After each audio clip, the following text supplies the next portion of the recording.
Well, there was a huge splash in the Rainbow Six competitive scene just a couple weeks ago where one of the largest esports orgs in the world, with one of the biggest former esports players in the world and some of the nicest esports jerseys in the world, announced that they were joining the Rainbow Six Share program. But which players and which team would they be picking up? Well, that was announced just last week. 100 Thieves has finally joined Rainbow Six Siege after much anticipation and has picked up kind of the core of the old OXG roster. And two of those players who have joined that squad now join us here on Down But Not Out. Our guests for this week to talk about their history throughout CCS all the way now to 100 Thieves is SpiriTz and Yoggah. Both of you have been around for quite a long time despite how young you are, and are two of the most notable people in all of Rainbow Six esports and, of course, Titans of North America. Welcome to the show, gentlemen.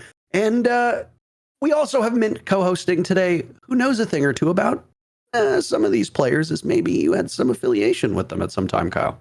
Possibly. I want to be the first to thank you before INTERRO does. Or not thank you, but to congratulate you guys on 100 Thieves. That's a massive org joining NAL. I'm super excited to see what you guys can do under that banner. Thank you. I want to ask right off the rip, because a lot of people are going to be tuning in about 100 Thieves, right? Like, esports orgs are very different from traditional sports. You know, like if you're a traditional sports fan, you're a Dallas Cowboys fan, you know, you're a Man U fan, you're a Yankees fan, etc. There's not a lot of people who are like, yeah, I love this esports org, because esports orgs don't usually have a long shelf life. And on top of that, they don't really have the same history, right? Like if you're from New York, you like the Yankees or you like the Mets. That's usually how it works, right? Like, but esports orgs are really not tied to a geographic location. For most people, they know that the 100 Thieves compound is in Los Angeles. We used to drive past it on the way to the Face It studio just about every single show when we worked out there for NAL.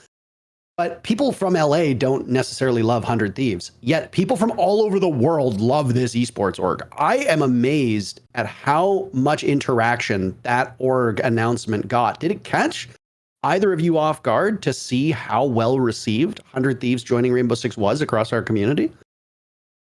Yeah, it was actually pretty insane. I did a tweet maybe a week before the announcement, saying there was a big announcement coming out on Friday, which was supposed to be our roster announcement, but the announcement got pushed back to Monday, and I was like, oh fuck, I'm not gonna just start lying and say, oh, there was nothing, no announcement. So I just started OBS and recorded a little announcement video of me, I'm going back to streaming, and it got 1,500 likes, and I was just, I did not expect that. And then the main tweet got about 8,000 likes, 10,000 likes almost. So I can actually check right now. So it's DZ announced their new roster, 2.5K. G2 announced that Lawyer was stepping away, got 4K. You guys are 5.2K. Oh, 5. Okay. You beat all the NA orgs and you beat G2. The only tweet that comes remotely close is Shiko's I'm no longer playing for Falcons just narrowly beat you guys out. That is insane work for your org. Yeah, no, it's amazing how much media presence they have. Have you, in the wind up to getting them, were you in discussions with them? Did you reach out to them, or did they approach you? I mean, obviously it was announced that they were coming through Rainbow Six Share first. That was the big announcement at SI. We had Loud, I think was the big announcement last year or 2 years ago, if memory serves correctly.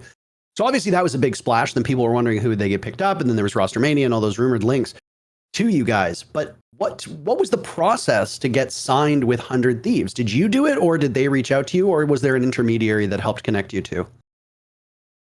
Yeah, so Corey, the manager, who's amazing by the way, he was pretty much talking to a ton of different people, a ton of different teams, I think, weighing all their options, and then it kind of just, I think he was considering a few of us from OXG, and then after certain, he talked to every team. So us from OXG, we talked to a few different players as well, and just kind of saw if we could build a roster. We thought about bringing our whole roster. It didn't work out, and then we just kind of landed on the current roster. So.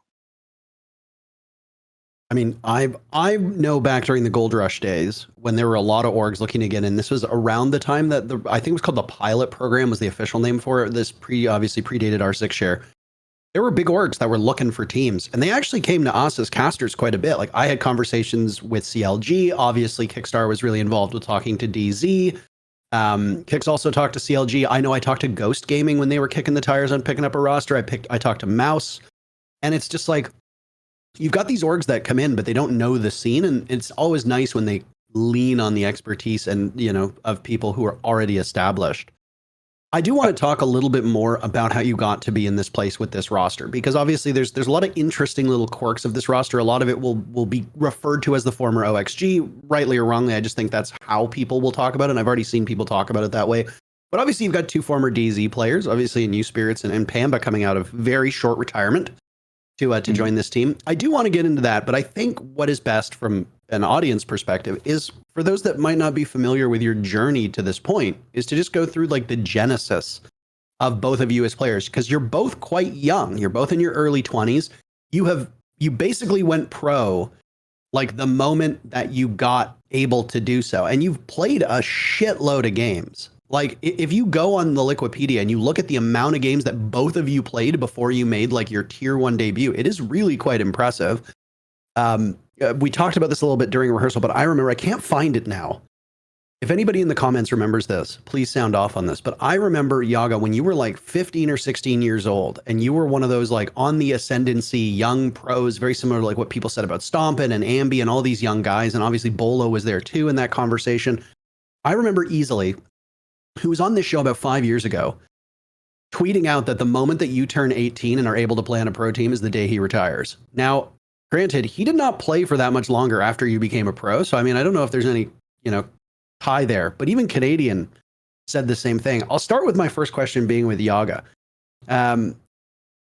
Did you find that there was a lot of pressure on you when you're literally a teenager? You can't vote, you can't drink, you can't smoke, you can't go off to fight in wars, you can't do any of that stuff, but you can play Rainbow Six Siege and you can do it really well.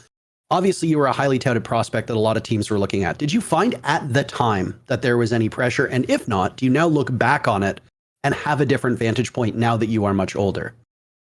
Yeah, I definitely felt some pressure because mainly when I was 15, that was kind of like my peak before I was 18, like with DreamHack and all that. Like that's kind of when I started to be on the uptrend, and a lot of my teammates were getting picked up to pro teams at the time, like Hyper, Bolo, guys like that, and I obviously couldn't yet because I wasn't 18, and so after a couple of years, I remember people were saying I kind of fell off. When I was like 17, they were like, I actually had to. I didn't get picked straight up to pro league. I had to play a stage of Challenger League, and I remember we lost when I was on Ape. We lost to Beast Coast. I can't remember what the season was, but one of the Challenger League seasons, and I just remember being devastated. I thought I wasn't going to make pro league, and then I ended up getting messaged by a couple teams though, so it ended up working out. But yeah, I definitely felt the pressure though, because for a minute there, I didn't even think I was going to make it to pro league. Crazy to think that at 17 years of age, they're like, he's done. His career's over. That. I do remember that a little bit with, because you're right. There was like more touted players kind of on your team at that time. And you, I think, because they went to pro league, you had to wait a little bit. Yep. So it's like, I think you took a little bit of a break, if I remember, and you came back to the game, and everyone was like, does he still have it? Does he still have it? You kind of had to prove yourself a little bit, but I still think you were also one of the players that, I remember even us, like we've looked at in general of like that, because all those players you were playing with turned out to be phenomenal players. So it's like Yoggah's got to be the next line of them in a sense. Yeah. Though I think, I just kind of lost my my motion. I there was like a year where there was nothing to play in. I was just playing ranked, streaming, and people kind of just, I guess, forgot about me. Like if I had turned 18 right after DreamHack Austin, I think I would have had a much better shot of going straight to Pro League and not having to play that season of Challenger League. For people who are not back watching at this point in time, DreamHack Austin was the very first event that we had outside of our main tournament. So around the time of 2018, when all these big orgs started entering Rainbow Six Siege, Ubisoft basically reached out to a bunch of, I don't want to say like lower level TOs, but basically with ESL running the main Pro League circuit, they reached out to a bunch of other smaller TOs and said, we want to start doing minor events just to pad out our calendar, and maybe we can, maybe we can try to work in like SI qualification or the major qualification or some kind of benefit and purpose to compete in this, because DreamHack events are mostly just like gaming events. Like, you're not going to DreamHack to watch pro esports. DreamHack has now shifted in that direction where they now do big events there. And the DreamHack Austin that we were at, the big marquee event was like a PUBG duos tournament. And I remember, I think it was Shroud and Dr. Disrespect were on the same team, and people lost their minds. And at the same time, Counter-Strike was doing a small event there. Overwatch was doing a small event there. StarCraft was doing a small event there. So for us, it was like, okay, this is going to be our first minor. The Disrupt Gaming team that you were on is a roster that almost feels like a bit of a fever dream. Bolo was your coach, and it was you, Hyper, Ghost, and Dot Dash, all of whom played pro, and then Skittles was the fifth person on that team. Like, Skittles, yes, the content creator. And you guys won your fucking group. Like, you didn't even drop a single map. Your first match was up against EG, and you beat them 2-0. And this was right after EG had just lost SI a couple months prior in heartbreaking fashion, and everybody's like, okay, EG's the second best team in the world. Oh, look, there's no Penta, who would then become G2 at DreamHack Austin. EG's going to win this whole event. And then literally first game, you guys throttle them 2-0, and people are like, what's going on? And that's when Canadian referred to you and Hyper as the brick brain duo and said that you guys were basically his kryptonite and there was no way he could play against you. So I guess it is kind of hard, right? Because DreamHack, you could be 16 years of age or older and play, but obviously our rules in pro play were 18. So you immediately get like tier 1 experience on LAN, and then you kind of have to go back into the incubation chamber for another year. Yep. It's tough. And then, of course, like you played an unbelievable amount of CCS. It is cool to reference CCS because that's how I got my start. That's how SpiriTz, you played in CCS. Like Yoggah, you played in CCS. Like, obviously, it's not responsible for all of it. Sorry. I'm a CCS champion. That is true. That is true. And I remember, what was it? Was it Most Wanted? I can't remember if you filled in one day when they were short players, but I remember, I think Hot and Cold and Adam filled in one day. I can't remember if you filled in for a CCS match in CCS Stage 1.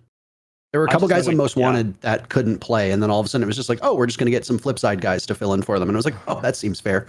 So let's get pros to come down into the, the tier 3 circuit to beat up on a bunch of...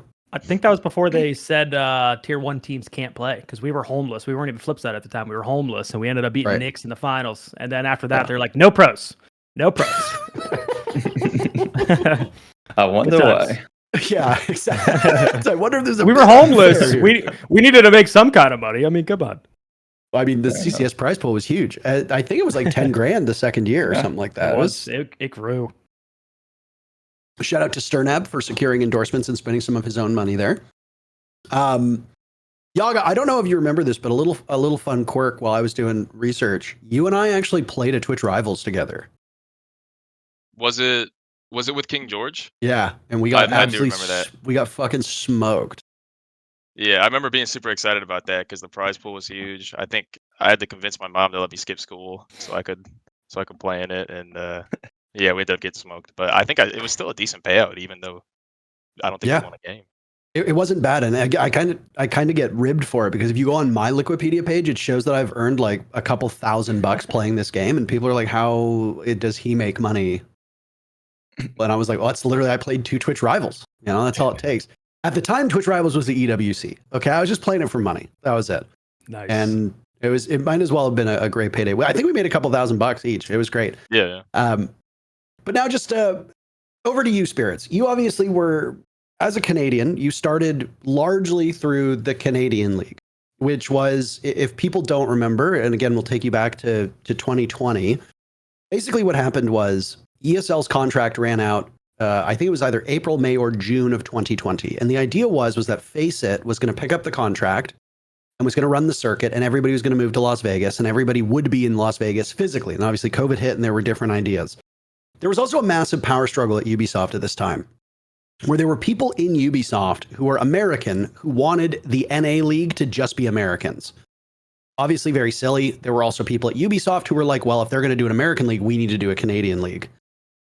Just frankly put, like, there's just not enough Canadian talent to do its own league unless it's like 4 teams, right? Like I think there were 8 teams in it, if memory serves correctly, and it was like you played in it. Some of those teams were quite gruesome. Yeah, it was not a serious league, to say the least.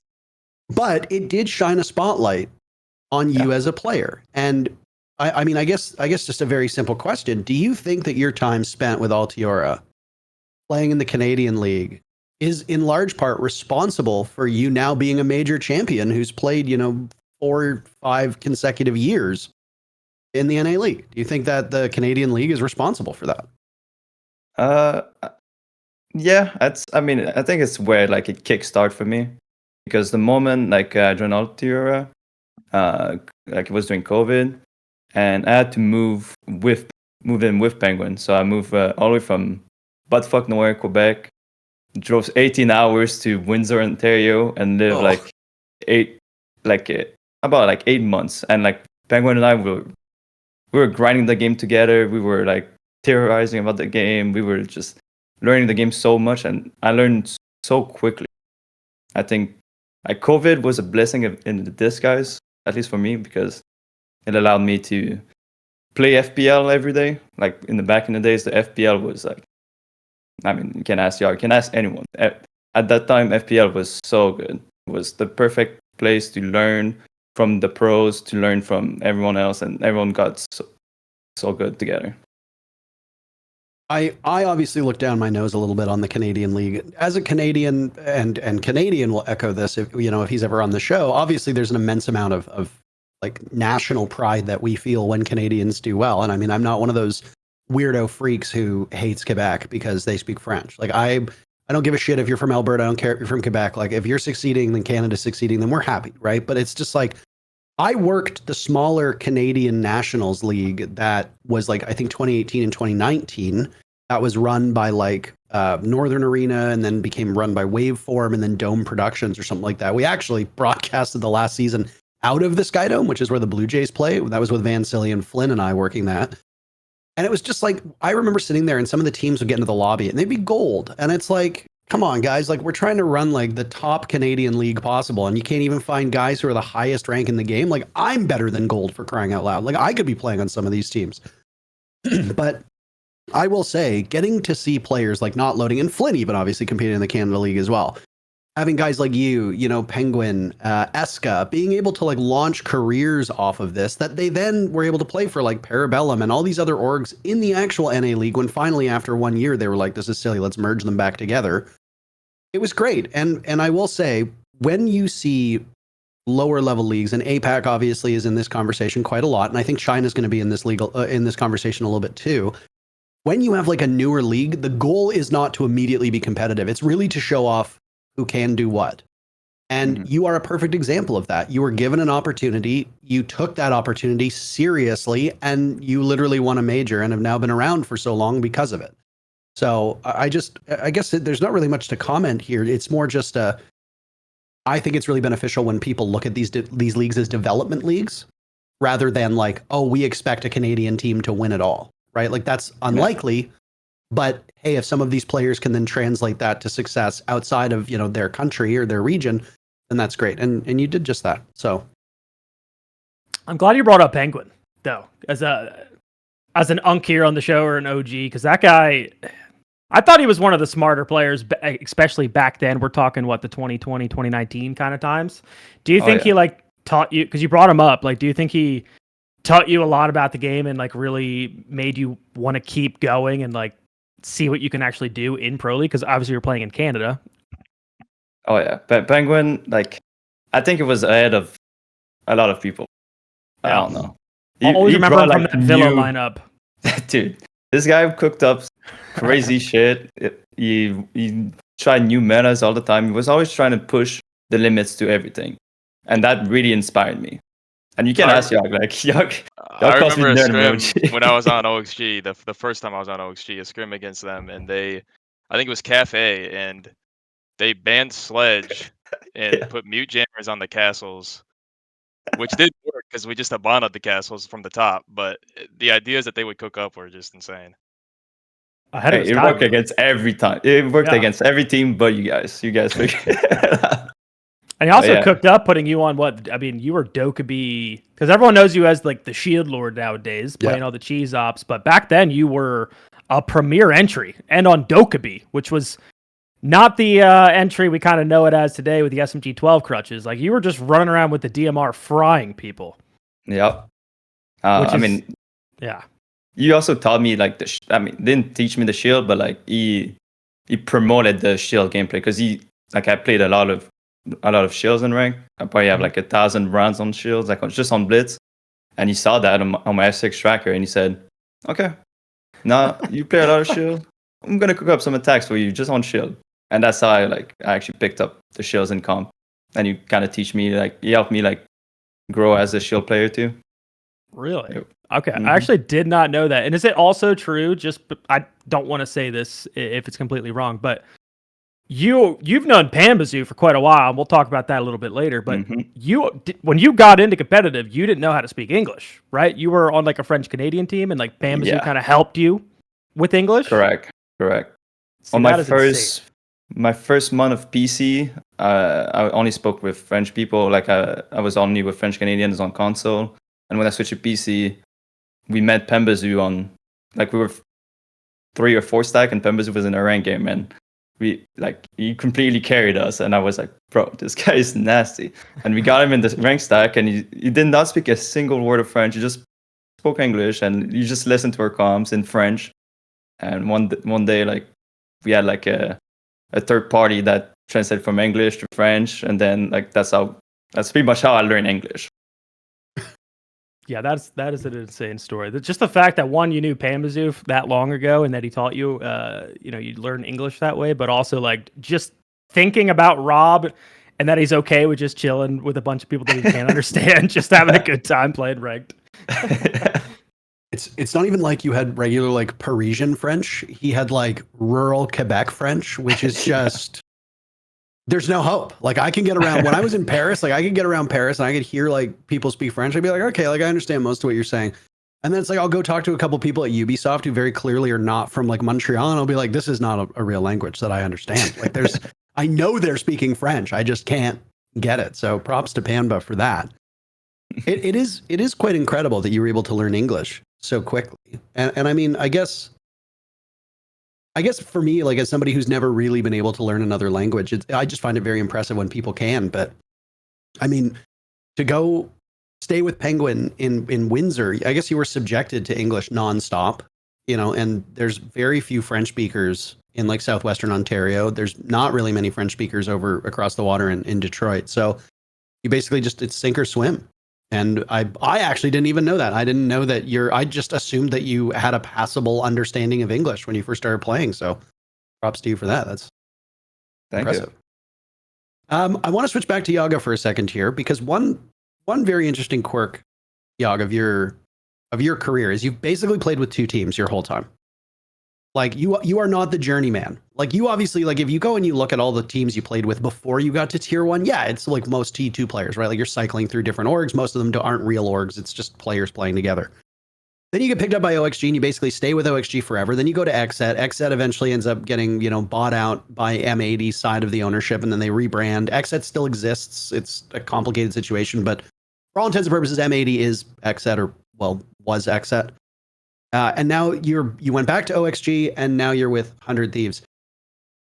What is it like just staying with the same org basically for years on end? Is there, obviously you don't have the perspective that other players do when they're just passing around org to org to org, but is the stability something that you consciously think about? Is it nice? Is it something that weighs in and makes it easier for you to play, knowing that you don't have to worry about potentially finding a new org after every stage?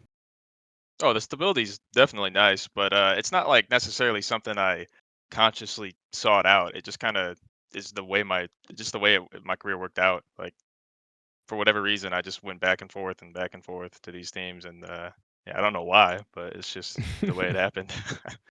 You were with OXG for every single iteration of their logo, so I think that's quite an accomplishment. You were there with the the first logo, which gave us the single best R6 share skin we've ever seen, which was the Mute MP5K skin. That thing was a thing of beauty. Yeah. And then you went over to XSET and M80. Now, just obviously, without I guess you can dive into it as much as you want. Did you notice much of a difference between playing for those orgs? I mean, even XSET to M80 is probably a difference in and of itself. One thing that I haven't really seen a lot of actually is talking to the players about what all happened from XSET to M80 when obviously like XSET I think like spun off into being like more of a brand and M80 took over like the esports side of things. But I mean, I basically would just give the floor to you and just say like, what was your experience like in OXG versus like XSET and M80, and how did you find the XSET M80 shift when they did eventually like split up? Yeah, so well the XSET to M80 shift was I don't know if I'm qualified to speak on it because I don't really know the details, but I think Marco was on XSET and he brought us on to XSET. So like it was kind of his team. And then with whatever happened there, he ended up branching off and making M80. And I think he brought all his teams that he brought onto XSET with him. So I think it was us and maybe a Rocket League team. I'm not entirely sure. So that's how that worked out. And as far as like differences in orgs,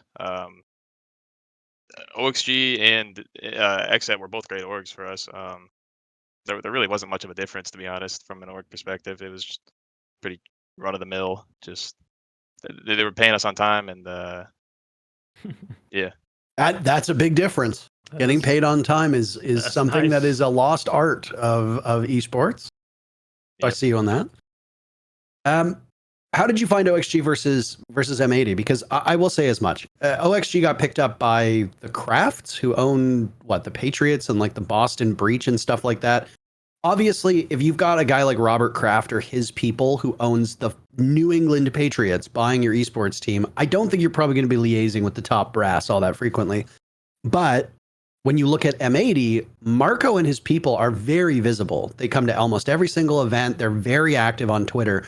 Did you find that there was more support behind you at M80, at least more present support, or was that same support there with OXG? They just weren't as loud and out about it. Yeah. I mean, with like XSET specifically, there was a bit more support just because I think they're a bigger org. You know, they have more staff, more branding. But that's not to say OXG was a bad org though. Like OXG was a great org. And yeah, like XSET provided us, I think, like just a little bit more, like in terms of like media, and I think we had at what was the event, Charlotte? We had like a crew kind of filming us and stuff, which is something that OXG didn't do as much. But to me, that's not really like a big deal. Do you ever feel more also pressure? Go ahead. Go ahead, Spirits. I was saying Marco is also like a gamer at heart. So he plays Siege, he plays Valorant, he plays like all those games, and he's really passionate about the game. So I think Marco would actually put a lot of like support into his teams. I was going to ask did you ever feel more, because I wanted to talk about the XSET time a little bit more because you guys were both on that team, obviously. Did you ever feel more pressured? Because it seemed like wherever you guys were during the events, Marco's there, so your owner's always there. You have your entire media crew. And then also the fact that you guys were the only non-Brazilians on the team. There was a lot of rumors speculating around that, whether they wanted to make it a full Brazilian team one day. I've even heard rumors that they spoke in Portuguese and you guys didn't understand the comms. Can you talk a little bit about your time on XSET, if you don't mind? Yeah, for sure. I mean, so well, I mean, they spoke Portuguese quite a bit, like the coaches and the players, but I mean, they all spoke good English though, so there was no confusion there. But I mean, everyone on the team was like, we were called like the friendship team because we were all just really good friends. Like before the team was even made, it kind of just worked out that we were able to all get on the same team, and I think that contributed a lot to our decent performances. We obviously didn't win anything, but that being said, I do think I'm a little bit upset still about being dropped because I feel like we had a really good thing going, and we were making playoffs most events, and then we only had a year together, and then the roster kind of got blown up. I think they were kind of shooting for the stars, and it just didn't work out. So I don't have a lot of experience with Marco. What I can tell you is that whenever I've seen or been around him, you can tell the guy cares, right? And just because somebody cares does not necessarily mean that they're the best for the job, doesn't mean they're going to be the most successful, but I would rather somebody who cares an awful lot and doesn't get maybe the greatest results than not having that support system and being ruthless in, in pursuit of the best. And a guy like Marco really does strike me as somebody who tries his best, and he has grown a lot. I remember the XSET Beast Coast shit show of a match. What would this been? Probably 4 years ago at this point. And I just remember I got into a fight with Marco on Twitter, and so did Kix, and so did Jacob, and it felt like so did half of the talent. Got into a fight with him over the way that XSET Beast Coast team was presented. And it kind of created an interesting dilemma within casting, because we've never really had to cast bad games. A lot of people are going to point to, what is it, like Red Devils versus Yeah Gaming or whatever the hell it was, that relegation match that happened in Poland that Flynn had to do, that had like so many tech issues that the match ended up taking almost like 5 hours or something like that. It was just the worst fucking game you could possibly imagine. It was just like two terrible T2 teams. This was before Brazil was good. It was terrible. And then obviously that X Coast Beast Coast roster matchup happens, and it's just like both those teams were not great on paper, and they were both having bad seasons. And I was out with I had gotten surgery on my deviated septum, so I wasn't able to cast. So Jacob slotted in to cast with Kix, and I like Jacob, but he was still quite inexperienced at the time, and he used a bit of forceful language that I think probably shouldn't have been used. But at the end of the day, it's a one-off. Who cares? Like the guy stepping in to do a favor, like, cut him some slack. And I just remember Marco getting, it wasn't even just Marco, it was a lot of the XSET guys started getting really defensive about it and arguing on Twitter. And I was like, it's not a good look from just a neutral observer to be that guy. But I got to imagine, like, if your owner is going to bat for you on Twitter and sticking up for you, like, that's great shit. Like, that's the job of a coach in traditional sports, right? It's to shield the players from accountability and the negativity. Like, your job is to be the lightning rod. So if you've got an org owner who's literally jumping into the fray, ready to fight and defend his players, surely that's got to feel good as a player, right? Like, I mean, obviously you guys weren't a part of it, but like, if your org owner is diving into to kind of stick up for you, that's certainly a hell of a lot better than a lot of other org owners, like the guy from Secret who called out Virtue for crying or whatever the fuck that loser did. Like, surely that's got to feel good, right? Yeah, for sure. Oh, Sure. yeah. Marco's, you can tell he's very passionate about his teams, and he's passionate. At this point, you guys are still going through the motions of playing competitively, and NA obviously is a very shifting landscape at this point in time. What do you think? Just as a side note, what do you think for both of you was your breakout point in the NA League? Because obviously, like Yoggah, you haven't been a journeyman. You've stuck with a lot of the same players for so long. You've been, I don't want to say tied to the hip of Kino and Gomez, but you've spent a lion's share of your career playing with these two guys. SpiriTz, you've had a bit more activity wandering from team to team, but you won a major. You've been to the main stage, deep runs in main stage. OXG, when you were on the team Yoggah, always made deep runs at live events. So it's like, what do you think for both of you was your breakout moment? What was the moment that you guys think, okay, I'm on a top team, I'm one of the best players on this team, I'm going to consistently meet success? Was there a particular moment? Or was it just more a culmination of things? Or was it your teammates helping you get to that point? Yeah, I mean, I don't know. I guess I'd say probably my first SI, the one in Paris. I think we got maybe top 6, but I think that was kind of the moment that I realized that, like, I wasn't a bad player at the very least. And then everything kind of just stayed about the same from there. That's when I realized I wasn't a bad player. Just when I finished top 6 at the biggest event of the year. That's when I realized, I guess, I wasn't bad. I like how humble it is. It's like, yeah, well, it's when I lifted the trophy is when I realized, you know what, I'm not bad. So like, I appreciate the humbleness of your nature. SpiriTz, for you, when was it? Was it the Canadian League, or was it success when you started competing in the NAL? I think it was when we qualified for that Paris SI as INTERRO roster. Mm-hmm. Like, we shut on like the two PL teams at the time, and we made SI. And then I think we finished like 9th, 12th in that SI, but like I was top 10 rated player doing the entire after the entire event. So that's when I realized, like, yeah, I can make this my job.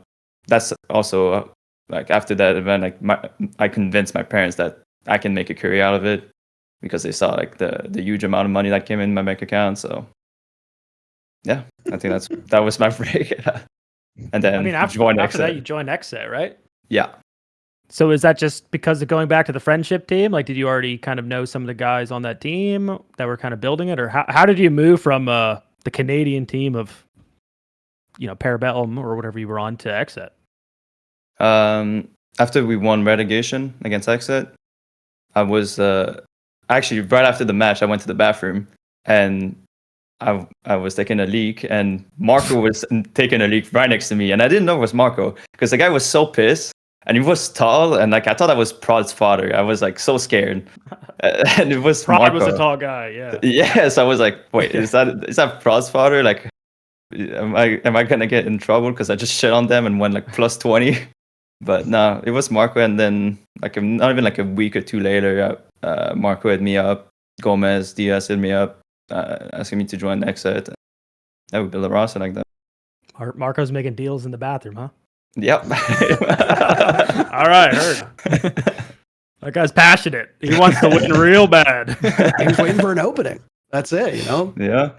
Mm-hmm. I've had fans come up to me at live events when I've had to use like the public bathroom. Like it usually happens at Place Belle, depending on where our casting booths are. I've had fans come up to me when I'm like at the urinal or like drying my hands, and they're like, "Can I like get a photo with you?" And I'm like, "Really not the place or the time." I'm not looking obviously to sign with an esport org, so maybe I'm the wrong audience here. But like, just when you're in a bathroom, just typically leave people alone. I don't think this is that hard. Back to you for a second here, Yogg. Your connection with Kino and Gomez was something I mentioned probably about 5-10 minutes ago. And you've been with these guys for a long time. Now you find yourself back on a team with Gomez. You've been with Adam now for a considerable amount of time too. Is this a conscious thing? Do you just flow with friends, as it was called, that friendship roster, or is it just like you synergize well with these players and you find that there's ready-made chemistry with a team when, say SpiriTz and Pamba, who now have history together, are coming over to this roster? Like, do you find that there's chemistry with them? Does that help? Oh yeah, for sure. I think, especially like me and Gomez have been playing since probably 2019. We would play ranked all the time together, even before I was in Pro League. We actually were on a T3 team when I was 17 for a little bit, like right before I went to Challenger League. And so we've just kind of had this chemistry for the longest time. And I don't think it's a conscious thing where like we see the game the same way. Like we both think about the game the exact same way. And I think it just helps to stick together because we have that chemistry. And including Pamba, like Pamba would play ranked with us back then. SpiriTz, I don't remember. Did we play ranked back then? Yeah. We did, right? Yeah. So we've known each other forever. So like it just kind of works out that we all have a really good chemistry and the same view of the game, and I think it helps a lot with hopefully with performance. We'll see what happens though. It's your connection with Kino is something that's been talked about too. It is funny that you mentioned Gomez because your tenure with Gomez has been so long. I feel like the broader community, I'm not talking about pros or amateurs or anything. I'm just talking about when people talk about this on Twitch chat, on Reddit, etc. They typically lump Gomez and Diaz together, and then you get lumped in with Kino. Obviously, you and Kino have not been on a team for a little bit now, but do you find that same kind of chemistry there with Kino, especially given your roles with him? Or yeah, you're nodding, yes? Yeah, definitely. Diaz as well. Like we all have just like great chemistry together. What is it, do you think, that makes that? For somebody who doesn't know ball, for somebody who doesn't play, how do you develop that chemistry? Is it natural? Or do you folks work really hard in a specific way? Or is it just stylistically you match up really well and you still have to work for it, but it just kind of falls into place? I think it's a little bit of both. I think like role wise, it kind of makes sense. Like Kino would play the support. Diaz was kind of the mailbox role. Back then, me and Gomez were more like of an entry role, and it just worked out really well, especially given how long we've been playing together. Like we just kind of knew each other, then we knew each other so well that it was just so easy to play together. There was no like clashing of ideas. We just had fun. We all saw the game the same way and enjoyed playing it together. I suppose the same question now comes to you, SpiriTz, which is, while so many might paint Yoggah aligned with other players, I find like you don't really fit into that role. It's not like people are like, oh, SpiriTz and so, right? I think you go back to that old Altiora roster, you could look at some of those guys. You obviously referenced Penguin, but is there any player or players that you had instant chemistry with that you spent a lot of time with, or is it just like you kind of vibed with all of your teams? I mean, to be fair, I've vibed with pretty much every team I've been on. Like, you can ask any players I've teamed with. You can ask Matt, Encore, like, that he moved in his house, and like, the second I left, he keeps telling me, oh, I miss him, and I miss him, and he needs me in the house, stuff like that. But I'd say the chemistry thing is definitely with when I joined XSET, like, it was instant. We were all like new to Pro League, besides like Young, they had like 1 year, and like everything clicked instantly. We got top 6 at Charlotte, we got top 4 at Berlin, and yeah, we were doing amazing. And like now that I joined 100 Thieves with Adam, Gomez, and Yog, and Pamba too, like things click instantly. Like I became the main IGL again, and I never the only team I've IGL so far was XSET, and now this team. So, and like at the beginning I was scared of joining one team as the IGL. Like, I had offers from Wildcard.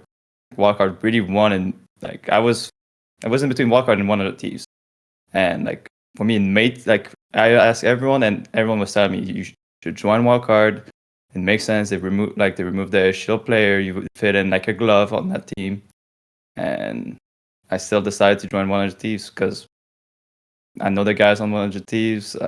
Chemistry is already there, and like I joining them has felt so easy. I thought it was gonna be a hard job. I thought it was gonna be a hard task, but it's been feeling it's been going so smoothly. Yeah. No, it's kind of like an XSET 2.0 in a way. Like, it's just we're just more serious about practice than we were on XSET, but it's the kind of the same energy in scrims and whatnot. Like, we just mesh really well together. I do want to talk about IGLing because Yoggah, you were IGLing a little bit at the most recent SI, were you not? Yeah. Well, yeah, me and Forrest were kind of both doing the IGLing. We would kind of just bounce off each other. I do want to get into that a little bit, but I mean, we still have quite a bit of stories to tell about you guys before we get there. Kyle, I guess this is a good time as ever to ask if you have anything to bring up. I know you've got questions. I know you've got questions. I know. And then SpiriTz just touched on some really juicy stuff right there with Wildcard reaching out to him, and like, oh my god, I want to talk about that. But you're right, we should probably keep it on. No, let's talk about Wildcard. I was hoping you'd tee up. I was hoping you'd tee up a Wildcard question. I heard that. That's I was so like, juicy. Oh. Like, yeah, I mean, Biker didn't say that last week. He didn't say that last week. He said they were all in on Adrian, but I did know that in the background. Obviously, good friends with Hot and Cold. He said the same thing to me, SpiriTz, where I guess you were kind of deciding what to do. I don't know how late you found out the DZ roster was going to blow up. I don't know if I would love to talk about that soon. But yeah, you were kind of in between Wildcard and this 100 Thieves roster. A lot of people are going to see this as you going down kind of the friendship route because Wildcard is the better international team at the moment, right? Like, they're technically right behind M80. You could actually put them first if you wanted to, like, for consistent success in NA for this past year. Is there anything besides like friendship or anything? Like, why would you not want to go to Wildcard if you do fit like a glove? I feel like role-wise, yes, it makes a lot of sense. Mm-hmm. But after my time on DZ and the way the way we like DZ saw the game and the way Wildcard sees the game is not the way I want to play. That's not the way I want to make this 100 Team roster my our project. I want to change it. Like, I don't want to follow somebody and fit myself into their system, and I want to try in my own way. I want to create my own path. That makes sense. Okay. I like that a lot. And you also touched on the fact that you're going to be IGLing, but you also have some great shot callers on the team. Yoggah, you IGL'd for OXG, like you were just saying. A lot of people don't know, but Pambazoo is a fantastic shot caller as well from the DZ times. And I believe you were trying to IGL a little bit on DZ, or you were like the defensive IGL. Is that right? Yeah. Well, I tried for like a week. But like I was trying to IGL in Knave's boots. So it was like not the way I wanted to play the game. And on DZ, I also did not have the players that fitted the style that I wanted to do. And I feared that like on wildcard, if I went to give ideas and like play different ways, they would not like be on board with me. Yeah, I didn't want to step in people's feet. Yeah, and like I had a few arguments with like past easy players. So like I don't know. I want to build this project. I really love the guys on this team, and like everyone thinks the same way. So it's like it's so easy, it's so fluid, and I'm putting everything in this project. Yeah, I think one of the most important things is like everyone on the team having the same game vision. Like I think that's super important to a team's success. So I'm hoping that. I mean, so far in practice, like scrims are just a lot of fun to play. Like we have a lot of fun together, and then like SpiriTz will be about to call something, and then it'll be. I was already thinking the same thing, or like Pambo would, like we all just kind of contribute, and then SpiriTz just has like the final say, and like that system right now is working out really well for us in practice. So we'll see what happens with the matches, obviously. And that is understandable, SpiriTz. I mean, I with my time on DZ started to realize there was a little too many cooks in the kitchen over there, and it was kind of sometimes hard to go a certain vision that you might want to do. Can you give us a tasting? You don't have to tell me everything, but like of what your identity on 100 Thieves that you guys are, it's differing from Wildcard to DZ, like what you want to build. Is it a certain way to play the game? Is it more up with the meta? Is it a brand new? I think. Okay, so one great thing of being a player that's been around a lot of teams, I learned a lot of different styles, and I learned from Uncle, which is probably one of the best, if not the best IGL in the world right now. I learned from the DarkZero ways. I learned all the metas like the Yinglas, Shield, and today with this team, well, Yogg can play literally the Shields, the Ying, the Glass. I can play all of that stuff to like the best, like the highest level. We're probably the best duo to do that. And we can play those styles, but on steroids. Like you're not gonna see one Shield on a roster. You're gonna see. That's what I want. I want multiple. We're gonna see a lot of Shield. I want multiple. Yeah, and you know what Adam is gonna be buying us. You know exactly what up he's gonna be buying us. So. Oh, okay, I do know. Okay, I like that. Is this a good time then to transition to DZ? Sure, of course. Is that okay with you, Parker? Go ahead. Yeah. Okay, because you don't need to ask me permission. You are just as much of the host as I am. You can take it in whatever direction you want. I got some hard-hitting questions here. The fans want to know. I want to know. DZ hater over here. I'm a big Zaga lover over here, and I got to know. I want to get to the bottom of this. You guys had a very promising stage 1, right? You guys you and Citizen joined the team. You guys finished second place in NAL, looking like one of the better teams. I was even predicting it. I was a little skeptical of the Citizen picked up, but it worked out. I thought the roles all made sense. Reload, you had an impressive win over Furia. You guys lost to the Mickey Mouse system. We're not going to go any further with Reload. EWC, you start out the tournament hot even, right? I'll consider that the beginning of the year as well. You beat FaZe Clan, the juggernauts of the last 3 years. Then you go on to eventually losing to Weibo Gaming 2-0, and from there, it seemed like a massive, steep decline of the team for the rest of the year. What do you think caused this decline? Like, can you bring me into like what kind of the talks were in the team? You guys seemed like you had a pretty big switch up in play style, which I'll touch on if you don't. Yeah. I mean, I think the beginning of the team, we were very successful because we were first one to start get really like abusing the new ban system. we were really good at using the Ying, the glass, the shields, and like taking advantage of the new like ban system. And I think that's I really do think that's why we were so good. And then teams started figuring it out. They started getting better, and we hit kind of like a plateau. So yeah, and then from that point on, especially doing EWC, like I realized we had players who were more individualistic. My God, that's hard. Anyway, I struggle with that word, and I've been speaking English for 35 years, brother. You do not need to apologize or anything.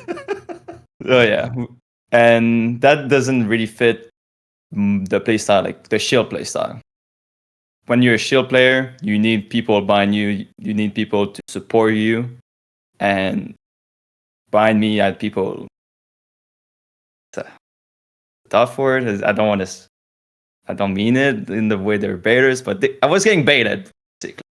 Mm-hmm. And that's why like we were not as successful as like when I was playing shields on unwanted on unwanted basically. And yeah, I think we all declined and we all became individualistic players.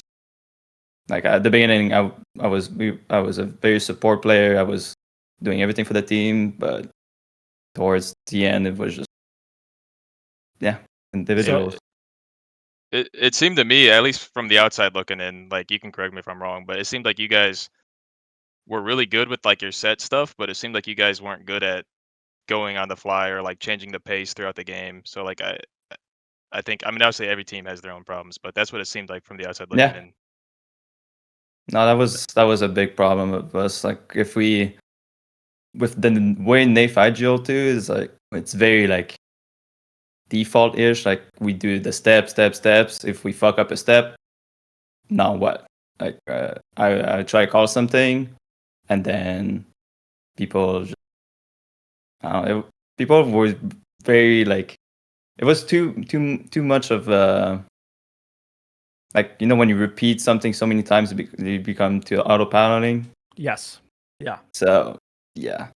Because the way we were practicing, it was very, like, step by steps. Same attacks. We didn't have any... We never, like, practiced on the fly. We never practiced, like, off script. So... Yeah. Off timing? None of that. None of that. I'm glad you brought that up, Yoggah, because that was definitely one of the issues where it seemed like Nafe was struggling in the mid-round calling. And your guys' initials were really good, but it seemed like which is weird because you coming from unwanted, even Rob's really good at shot calling. It just seemed like maybe you guys weren't able to get your voice in, or you guys were just following Nafe in those mid-rounds. But it seemed like Weibo, that's kind of how they figured it out. They forced you guys to play late rounds, and it seemed like the blueprint to like how to beat DZ was just to force late rounds. Yeah. And yeah, we identified that problem. The late round was a big problem. And we also figured out if I don't go crazy on the cheese ups, what is it like the team struggles so much. So that's why during stage 2, I barely played any like cheese up, like any Ying glass, any shield operators, because the team wanted to practice with me without them, and then translate it to game day, and we lost like our identity. So was that your choice, or was that the team's choice to take you off shield and power ops, aka the whole reason you put SpiriTz on the team? It was a team's choice. Like we were really forcing like everyone play like normal operators, like and try like solve the problems mid round and late rounds without like the shields. So we're not too reliant on me. But yeah, I think it's just the way we practice on DZ was not the best for game day. I just want to jump in with a very, very quick question, if that's okay, Kyle. Obviously, our other co-host, Troy, who is not on this show, but was a former member of DarkZero, and obviously would probably be delighted to be discussing DarkZero for a variety of reasons. When he and I would talk in private, I don't know ball anywhere near as much as the three of you guys. It's just that's inarguable. But as a caster, the term that we always used to describe DZ was they are a system team. They know what they do it very well. They are not very good at adapting. They play their style. It is typically slow. It is very methodical. But as you guys have now mentioned and backs up what we say often on the cast, it's that they really struggle to adapt.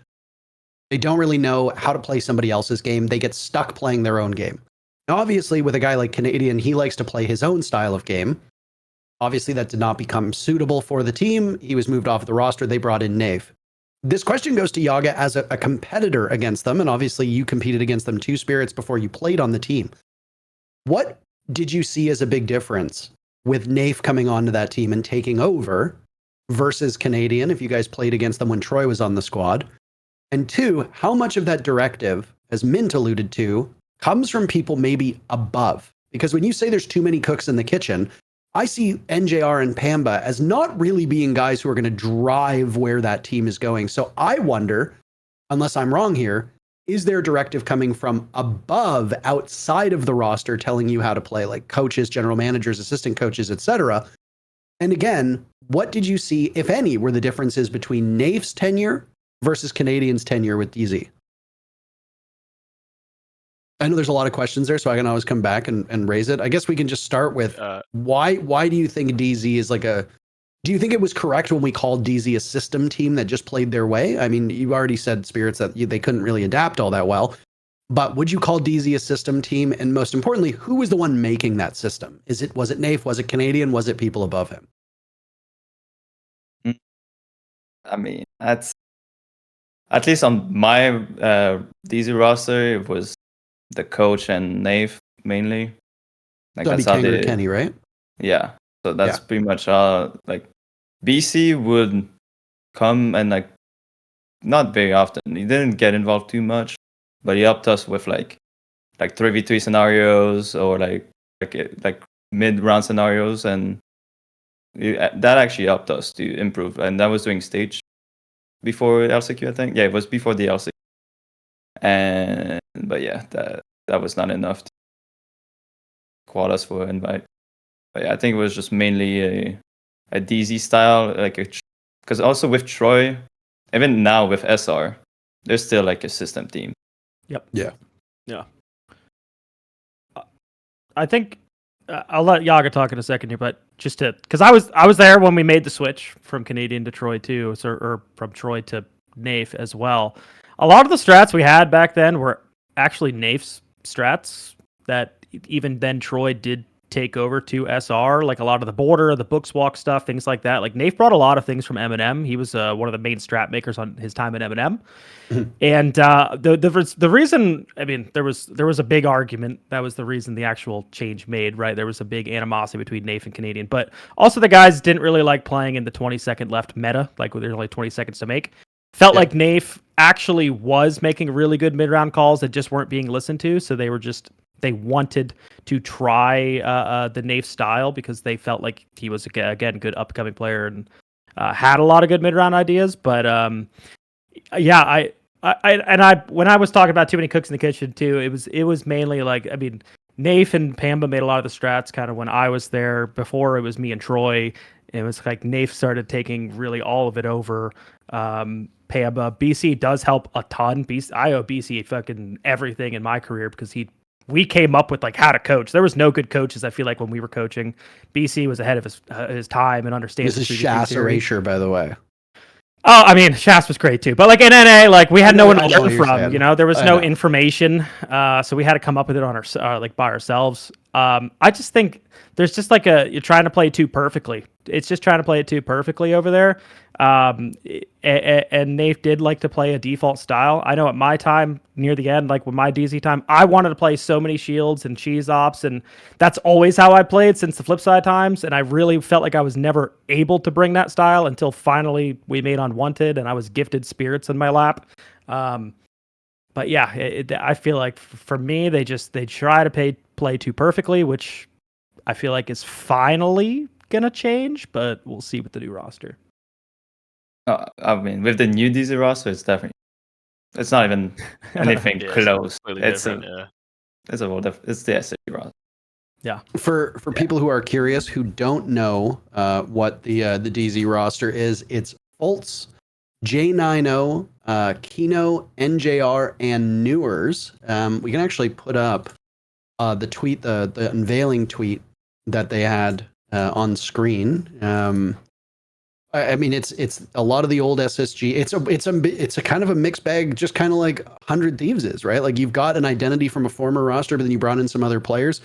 They bring 3 people along from SSG. They keep NJR, and then they bring in Kino. I actually like this DZ roster on paper. I am a little eager to see how the roles shake out. I don't know I mean, you guys probably know what their roles are right now if you've scrimmed them. Mm-hmm. That's what I'm most curious about because Yeah, I'm on the curious outside about who's looking doing in, what on that we DZ got team. so many mailboxes on this team. We have so many passive players. The support section of DZ should not be up for discussion. They've got that part locked down. Yeah. It's everything else that I'm curious about.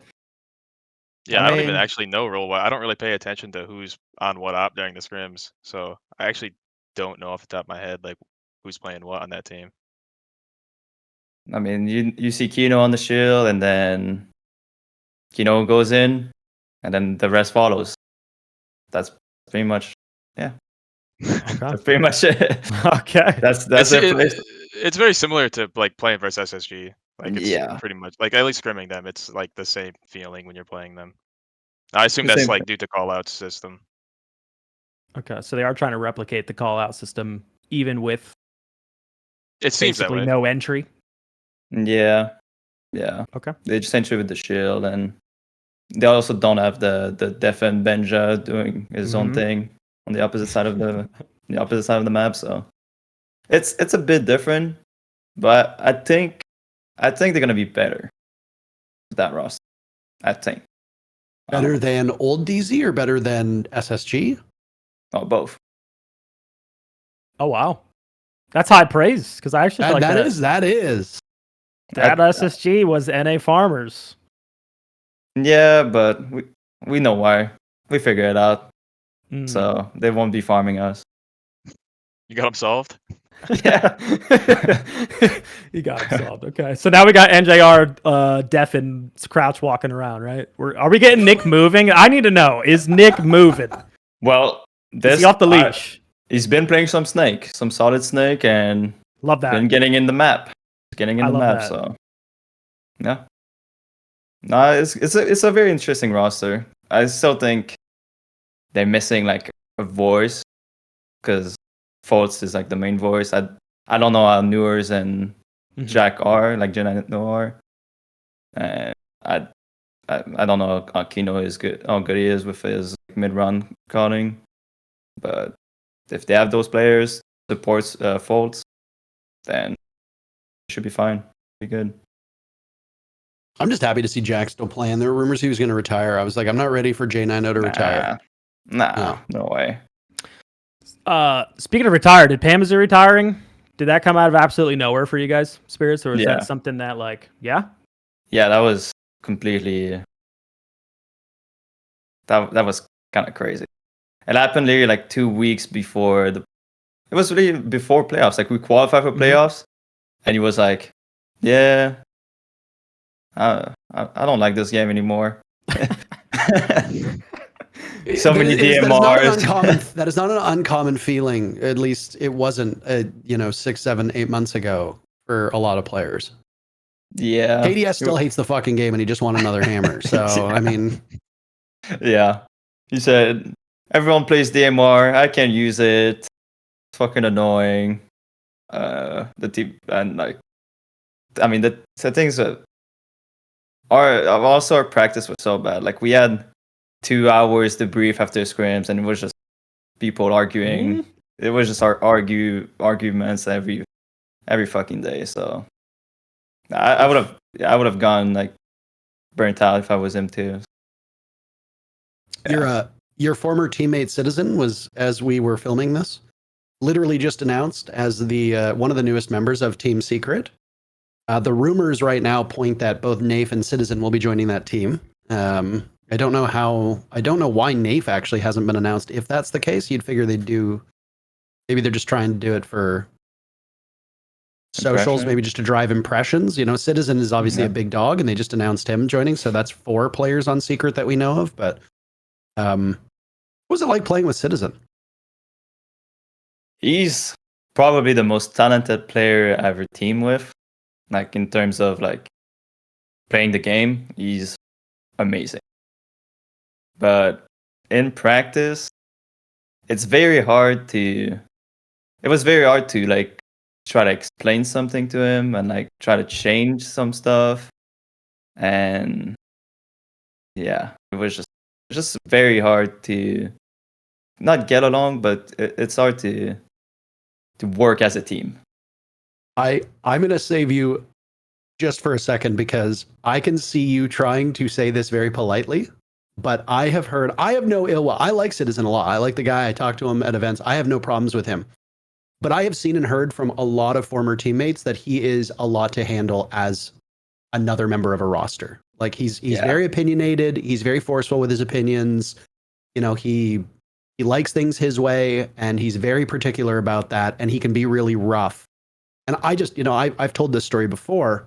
I think it's when he was on the G2 roster. It was at the Mexico Major, and G2 had a really rough game, and they were outside talking, doing a debrief in between maps, and he was just like screaming at like Kayak and a couple of the other guys. And I was like, man, if I was on that team, I'd hate that guy. Like you know, like it's the coach's job to talk you through that. Yeah, you can be leaders on the team, sure, but if it's like if I'm hearing things like we were fucking dog shit, you were fucking dog shit, what the fuck were you thinking? It's like, brother, you still got another map to play. You got to cool off. Like that's not going to help team morale at all. And you know, we always have to recognize that when people are watching real sports and esports, somebody's skill in the game is only a small fraction of the value that they provide to a roster, right? Like if you're a real son of a bitch and you're horrible to get along with and you're late for practice and you're arrogant and you don't listen and blah, blah, blah, but you drop 15 kills every single game, people will largely overlook the interpersonal issues until things go bad. And then once things go bad, it's like, yeah, I'm glad this guy's getting 12 kills, but he fucking makes my life miserable. Let's get rid of him.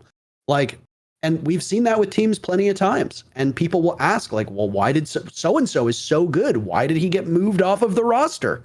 A lot of times it's just because you're hard to get along with and you're a bad teammate outside of matches. So just again, for people who are watching, being easy to get along with is a very important soft skill to master. And people will forgive a lot of weaknesses and overlook a lot of negatives of you if you are just a nice person who makes people be better just by being better themselves to be around. So I'm not saying that is Citizen, but I'm just saying I could see you trying to answer politely when I've had other people in private just be like, Citizen's the worst temperament I've ever had of any teammate ever. Like he's an incredible player, but I don't ever want to be on a team with that guy again. And it's like, people have said that about Fabian too. So, you know, you're in good company there if you're somebody like that, but I just wanted to hear your perspective on it because I've heard he's an incredible player, but obviously I've never played with him. So, for the record, he never should talk any of us on the team. So, but there was times where it's just hard-headed. It's a good word to use. I mean, and some of the best people at their professions are like that. Mm-hmm. You know, you don't become the best by being like, oh, I'm okay with losing. Like you become the best, like iron sharpens iron, like steel sharpens steel. Like you got to have that, like, I'm the best, I'm going to be the best, fuck everybody else mentality to get there. So it's like, I don't fault him at all. Oh yeah. Sorry, Kyle, I didn't mean to interrupt. You're still. Oh no. Okay, sure. I'm still up. I'd actually like to switch over to Yogg. He's been quiet for a little bit. Let's hit some Yogg. I feel badly for Yogg. I'd like to give Yogg the spotlight as well. I love talking about DZ. We could talk about that all day long. But Yogg, you guys kind of had the opposite this year, right? Of DZ, where stage 1, I will say it was kind of rough for you guys. It was decent. You guys finished, I believe it was like 4th in stage 1, and then just barely missed out on playoffs, losing, or the LAN, I guess, losing to SSG. I believe it was like 2-1. But stage 2, things really clicked for you. The later half of the season, the later half of the year really clicked. You guys won 8 straight games in the NAL. What do you attribute to this switch? Because from the outside looking in, I think even the commentator or the casters were talking about it. It seemed like Forrest was playing a little bit less of shields. Was that a conscious decision, or were there other things you guys just kind of getting used to the IGLing style? Yeah, no, it was definitely a conscious decision. We kind of like greenlighted Forrest to just we call it Brox out. We just let him Brox out and kind of just make plays, and we had a lot of success with that in the regular season of the stage. But I think in the playoffs we all kind of didn't perform as good as we should have been. Like we had a really good thing going, and then we just failed to transfer it over to playoffs that stage. But yeah, I mean, yeah, he was green lighted. He was just cranking. It's Brock's out. Is he? You guys still refer to him as the agent of chaos? And like, is he kind of? A lot of people, I think, give Forrest some flack. I do in some of my co-streams as well. I'll see him make a ridiculous play with a shield, which drives me insane because I love shields. We do as casters. We lose. I see him on Fuse Shield, and I literally have an aneurysm. So, but you guys are green lighting it. Yeah, because it seems like he's kind of your main entry, or he was kind of like your main entry of like getting people to move right into all your guns. That kind of seemed like your identity. Yeah, no, for sure. Yeah, he makes some crazy plays, but sometimes it works out really good, and then like obviously it's kind of a trade off. Like we'd win a lot of rounds from it, and sometimes it wouldn't work out, but that's just the way it goes.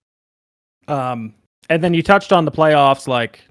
I mean, yeah, was there really anything else that kind of led to you guys? Just you guys only won one map the entire playoffs after dominating again the NAL. Like, do you think it's just like nerves got to you guys or anything? Because you guys even had me about to. I was picking you in every series, like, oh, she's for real. Like, I was loving the way you guys were playing the game, and it just all fell apart. Yeah, I think it was just the pressure. We just shit our pants, to be honest. Like, it happens. Like in the regular season, the way we were playing, I feel like we were just very chaotic. We would flow really well together. Like nobody really knew what attacks we were doing because we would just flip randomly in the middle of the round or something. And in the playoffs, we just kind of lost our balls a little bit. We didn't play up to our standards. Okay, and I think that makes a lot of sense, especially for like a newer-ish team. Maybe you guys weren't like a dominant top 4 team all year or anything like that, but you guys did make the SI run. It's always inevitable for you guys, I swear, OXG.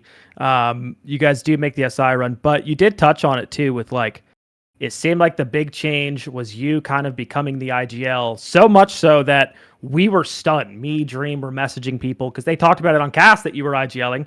You mentioned you were sharing it with Forrest. Was it actually like a shared system, or were you like the full-time IGL? Yeah, well, so that was after the NA finals. I guess the coaches kind of just wanted me to try IGLing because we just wanted to like have more of like a stable calling, and then every now and then like we'll do like a crazy Forest call. It was kind of the idea, and it worked out really well in SI quals. And then with invite, I think I just individually kind of played terrible. It was my worst event ever. But I don't necessarily think the calling was bad. I mean, we did kind of have a clashing of ideas throughout invite. I think me and Forrest see the game a lot differently. Like we both like the way he sees the game is great, and the way and I think I like the way I see the game. I mean, I can't speak for myself obviously, but right. So like we both kind of just have different ideas of how the game should be played. I think, and I think we kind of clashed a little bit, like idea wise, with some of the matches during SI. But yeah, I mean, yeah, I had a bad SI, and I liked IGLing. I think people think because of the way I am, like outside of the game, and like like they say, I'm very stoic. I don't have a lot of emotion. I don't think people like. I like to think I'm very vocal when I'm actually playing the game. I mean, I don't know if SpiriTz agrees with that or not, but like I feel like I contribute a lot comm wise, and I think people don't really attribute that to me because of the way I am outside of the game. I think that's fair, and I think also the thing on Forrest, he does get a lot of hate for some of his calls, I think, but having someone on the team that's able to have an answer always is what I'm assuming. Even how ridiculous some of his answers or solutions to the problems might be, it's better than having the opposite problem of absolutely no fucking clue as an IGL and you're just stalling out, and then the fans of the team are pulling out their hair like, why are we just sitting here, right? So I think that's always really nice. Yeah. with you being stoic too, I actually think that is a really good trait for an IGL personally, being kind of robotic. I've been with a lot of IGLs that kind of tilt a good amount. I don't know you. I never played with you to know if you don't seem like the kind of guy that's going to tilt. I remember you in my Face-It games playing with Forrest, just kind of always having a good time and making them a good time. So I'm assuming that's kind of the vibe you kind of bring. So I do think that is, yeah, I think that is something that could be there. I guess some of your OXG members, I think even Dream mentioned that in the past you seem to like possibly struggle with like maybe confidence issues. Do you think, is that something that might have affected you during SI? Do you think, like, if you're having a bad game, is that something that gets to you as a player, or what do you think about that? I would. I mean, I'd like to think it doesn't. I don't personally feel that way. I think maybe the whole like trying to IGL like first SI. I think it kind of. I was so focused on trying to do that I just was not performing like I normally would because I was all my attention was trying to IGL. So the Yeah. experiment, it didn't really work out. But I feel like that's something where like with 100 Thieves now having SpiriTz be kind of the main caller, and then I just could attribute to it or contribute to it. I think is a really good thing for me as a player. I think I can kind of take a lot of that out of my mind and not have to worry so much about that having SpiriTz. And now you have the experience of it, and for anyone, yeah, IGL has got to be the hardest role to play in the game. You always have to be thinking where your team's supposed to be at all times and putting people in the right places and having solutions. I could definitely see it affected you. And if you go back and look at your stats, I mean, you've been a very consistent, solid player. I mean, going back, you're almost always positive. So you could kind of tell that it did affect you. And I think having someone like SpiriTz and Pamba, and now you have the experience of IGLing at SI.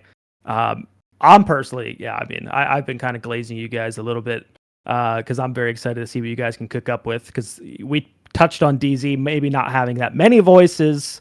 You guys have a good amount, and it all seems like you all think about the game the same way, unlike, what happened with the Forest and you at SI situation. So, yeah, I'm looking forward to that. I like Forrest a lot as a player. I obviously don't know how to rate him as a caster. He's one of the few players where I really struggle how to talk about him on a broadcast. Because there are games where Forrest is just like unstoppable, and it's like his calls are good, or at least it seems like his calls are good, because obviously we can only go off of so much. But the one thing as well is that while Jesse and I don't exactly have the highest game knowledge of the duos, I think our game knowledge is pretty respectable, but obviously it's not as high as like Pengu's, for example, which should go without saying. The analysts are often commenting on stuff as it's going along. So being able to leverage, Fox and Laxing's knowledge, or if we're at live events, Fresh and Leo's knowledge as well, I think that obviously helps us. And they're often confounded by Forrest too. I think everybody is. Like, and I'll watch some of the co-streams, and I remember when we used to do some of the qualifier casts, Forrest would do stuff, and like the people we'd be with who are ostensibly very gifted and very smart players would be like, what the fuck is this guy doing? Like, what is he thinking? And again, like, you ban both shields against Forrest and he whips out the fuse shield, and it's like, look, I'm not a pro, so take what I say with a grain of salt, but I look at it and I'm just like, man, that does not work. Stop doing that. Like, so it's like, I really struggle because you don't want to be too negative. And I think Forrest is just an awesome guy. Like, talking to him at events, he's so funny. He's so nice. Like, there was a period of time where he would just randomly DM me gifs of like monkeys and apes, and I don't know why. Like, I would literally just sign on to Twitter and I just have a DM from him of like a gorilla, and I'd be like, why are you sending me this? Like, we don't even really talk. And then he'd never respond, and I'd be like, okay. And it's just like, the dude is an enigma, and I don't know much about him, but everything I do know, I like him as a person. But I just want to say I really struggle with how to talk about him on a broadcast, because so many times I'm just like, what he's doing looks so silly. But he's been on teams where it works, so you have to wonder, like, how silly is it really? Yeah, for sure. I think he's one of the most unique players in the game for sure. I love Forrest. He's a great guy.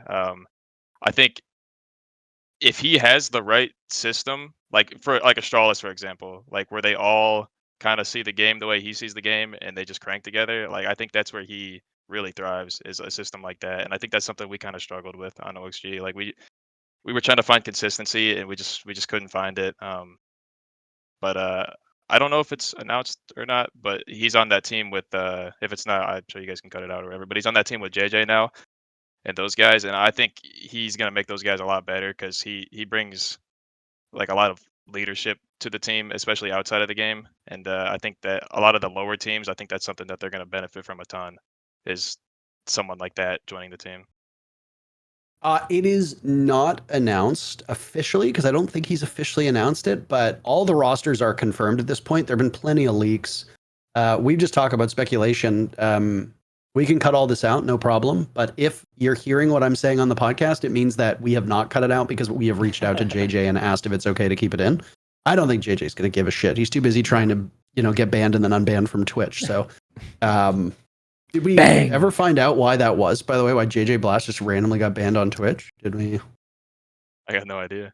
Too many hip He thrusts. got unbanned quickly. They said it was an error, and when they gave him a reason, it was just blank. It said reason is reason, and it's like, okay, well, I guess that's something. But we did talk a lot about roster mania and the rumored rosters. Not everything's been confirmed, but the roster lock came out. I think it was Tuesday was when rosters got locked, or Wednesday, and then literally 24 hours later, I saw all the anonymous Reddit posts confirming rosters, and I was like, I wonder who it is in the Discord that saw all the leaked rosters. But I think Forrest has a ton of experience. I mean, the guy's been playing now for so long and has captained teams and has called for teams. And, if you're a squad like JJ's, like, that team will need experience and leadership. And, I think Forrest will be a great part of that. For sure. I want to talk a little bit about the Manchester Major now, because unless you guys have anything more pressing that you want to talk about XSET or the old OXG rosters or anything like that, or Mint, you have anything more to add, by the way? Not to glaze you, Kyle, but you have really come into your own as a host as well, and I like the way you drive these conversations, so I'm very happy to sit back and let you drive the bus. I just want to talk a little bit about the Manchester Major. Does anybody have any other points before we get into that? No? Okay. Right on. Ready. This is the question that I know Mickey there's... Mouse Major. Oh. Yeah. It was a fluke. The fluke SpiriTz- Major. Yeah, keep going. This question gets asked a lot, and we usually get silly bullshit answers from people who are like, yeah, of course, I'm the best. But I want your honest and genuine reaction here. SpiriTz, did you think going into the Manchester Major that you genuinely had a shot at winning the whole thing?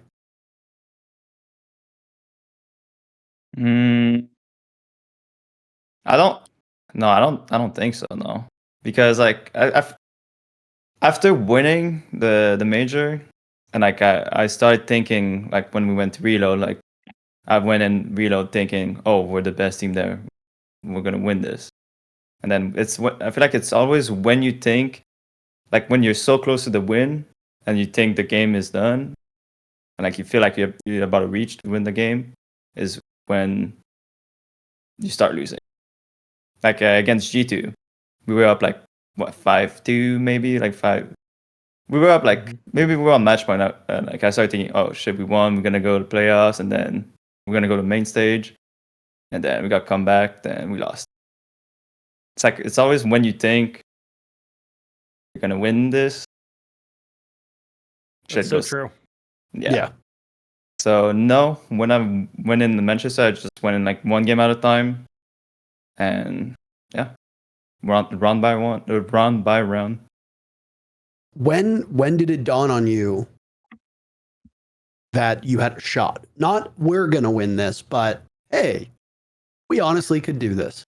Was it in the playoffs or was it before then? No, it was in the playoffs after beating FaZe and in the semis. We got in grand finals. It was my first time in grand finals. I was like, damn, we actually got a shot. We might be able to do this. It was, yeah. And again, this is another question that gets asked a lot, and it is often a very boring question because they'll say, walk us through the emotions. How did it feel? But I mean, we had the Beast Coast team on after you guys won the Manchester Major. We got to talk to a lot of the players, and we got to feel out the team. But now it's here. It's just you. It's been quite some time. How fondly do you look back on that event, and have your feelings changed about the victory and the event overall now that it's been 2 years since? it actually doesn't feel like it's been 2 years already. When I look back at it, like the emotions I felt when I won was like, it was very overwhelming, like euphoric feeling. It was just like, it felt like the release of stress that went all like at the same time was, I was crying of joy, and yeah, I couldn't believe it. There's no word to describe it. I feel like it's a feeling that you can only experience as a competitive player that like works so hard throughout a full year or like your entire career, and you finally achieve what you've been like working on for like many years. And I feel like you can only like feel that feeling through competitive. And it goes so fast. Yeah. And it goes so fast. Like after the moment, like it's gone in a blur, and you're like, all right, when's the next one? But holy cow. Yeah, I didn't even like the day of. I mean, my flight was literally like 3 or 4 hours after the finals. Like the finals ended at like 11 something p.m. It was pretty late, and my flight was like 3 or 4 a.m. And I couldn't sleep throughout my entire flight. I couldn't sleep. Like I was up for almost like 30 something hours, and I was like I was purely like enjoying the moment. Even during my flight, I was just enjoying it. So, but yeah, the next day I was like, all right, next one, let's do it. Obviously, the winning a major is going to be everybody's, biggest moment of their career unless they win a hammer. If you exclude winning the Manchester Major and you look back at your career so far, what would you say the biggest moment was of your career? Obviously excluding Manchester. If Manchester didn't happen, and this question will be asked to Yoggah as well, I just want to know what you two think are like, what are the high water marks of your careers? What's the most, it doesn't even need to be a victory. It could be just getting with the team, something like that. What, if you were to retire tomorrow, what would be like the biggest moments of your career? And obviously for you SpiriTz, let's ignore Manchester just for the sake of, because that's the obvious answer.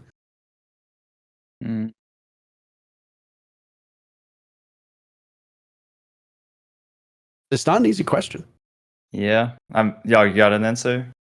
I mean, I would say just like that whole year with XSET. I think I just love being on that team, and like I said, I'm still sad that the team kind of got blown up. I think if we could have just stuck it out for a couple more years, I think we eventually would have won something. But I mean, you never know. Obviously, anyone could say that, but yeah, I would say just that whole year with XSET was my favorite part of my career so far.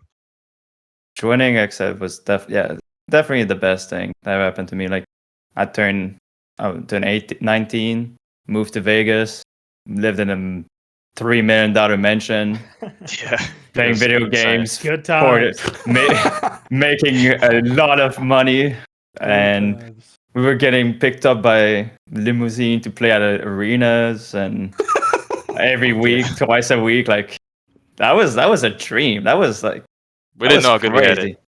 Yeah, the XSET parties, it's so good. The XSET parties, yep. Every who talked about them? Who was on the show recently that talked about the XSET parties? Did Troy bring it up? I can't remember who it was. Somebody brought up the XSET parties recently. I was Rob like, loved damn. them.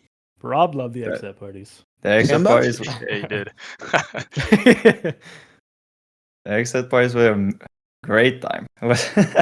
Yeah, it's just a good time. All the teams there, everyone just hanging out. It was fun. Yeah.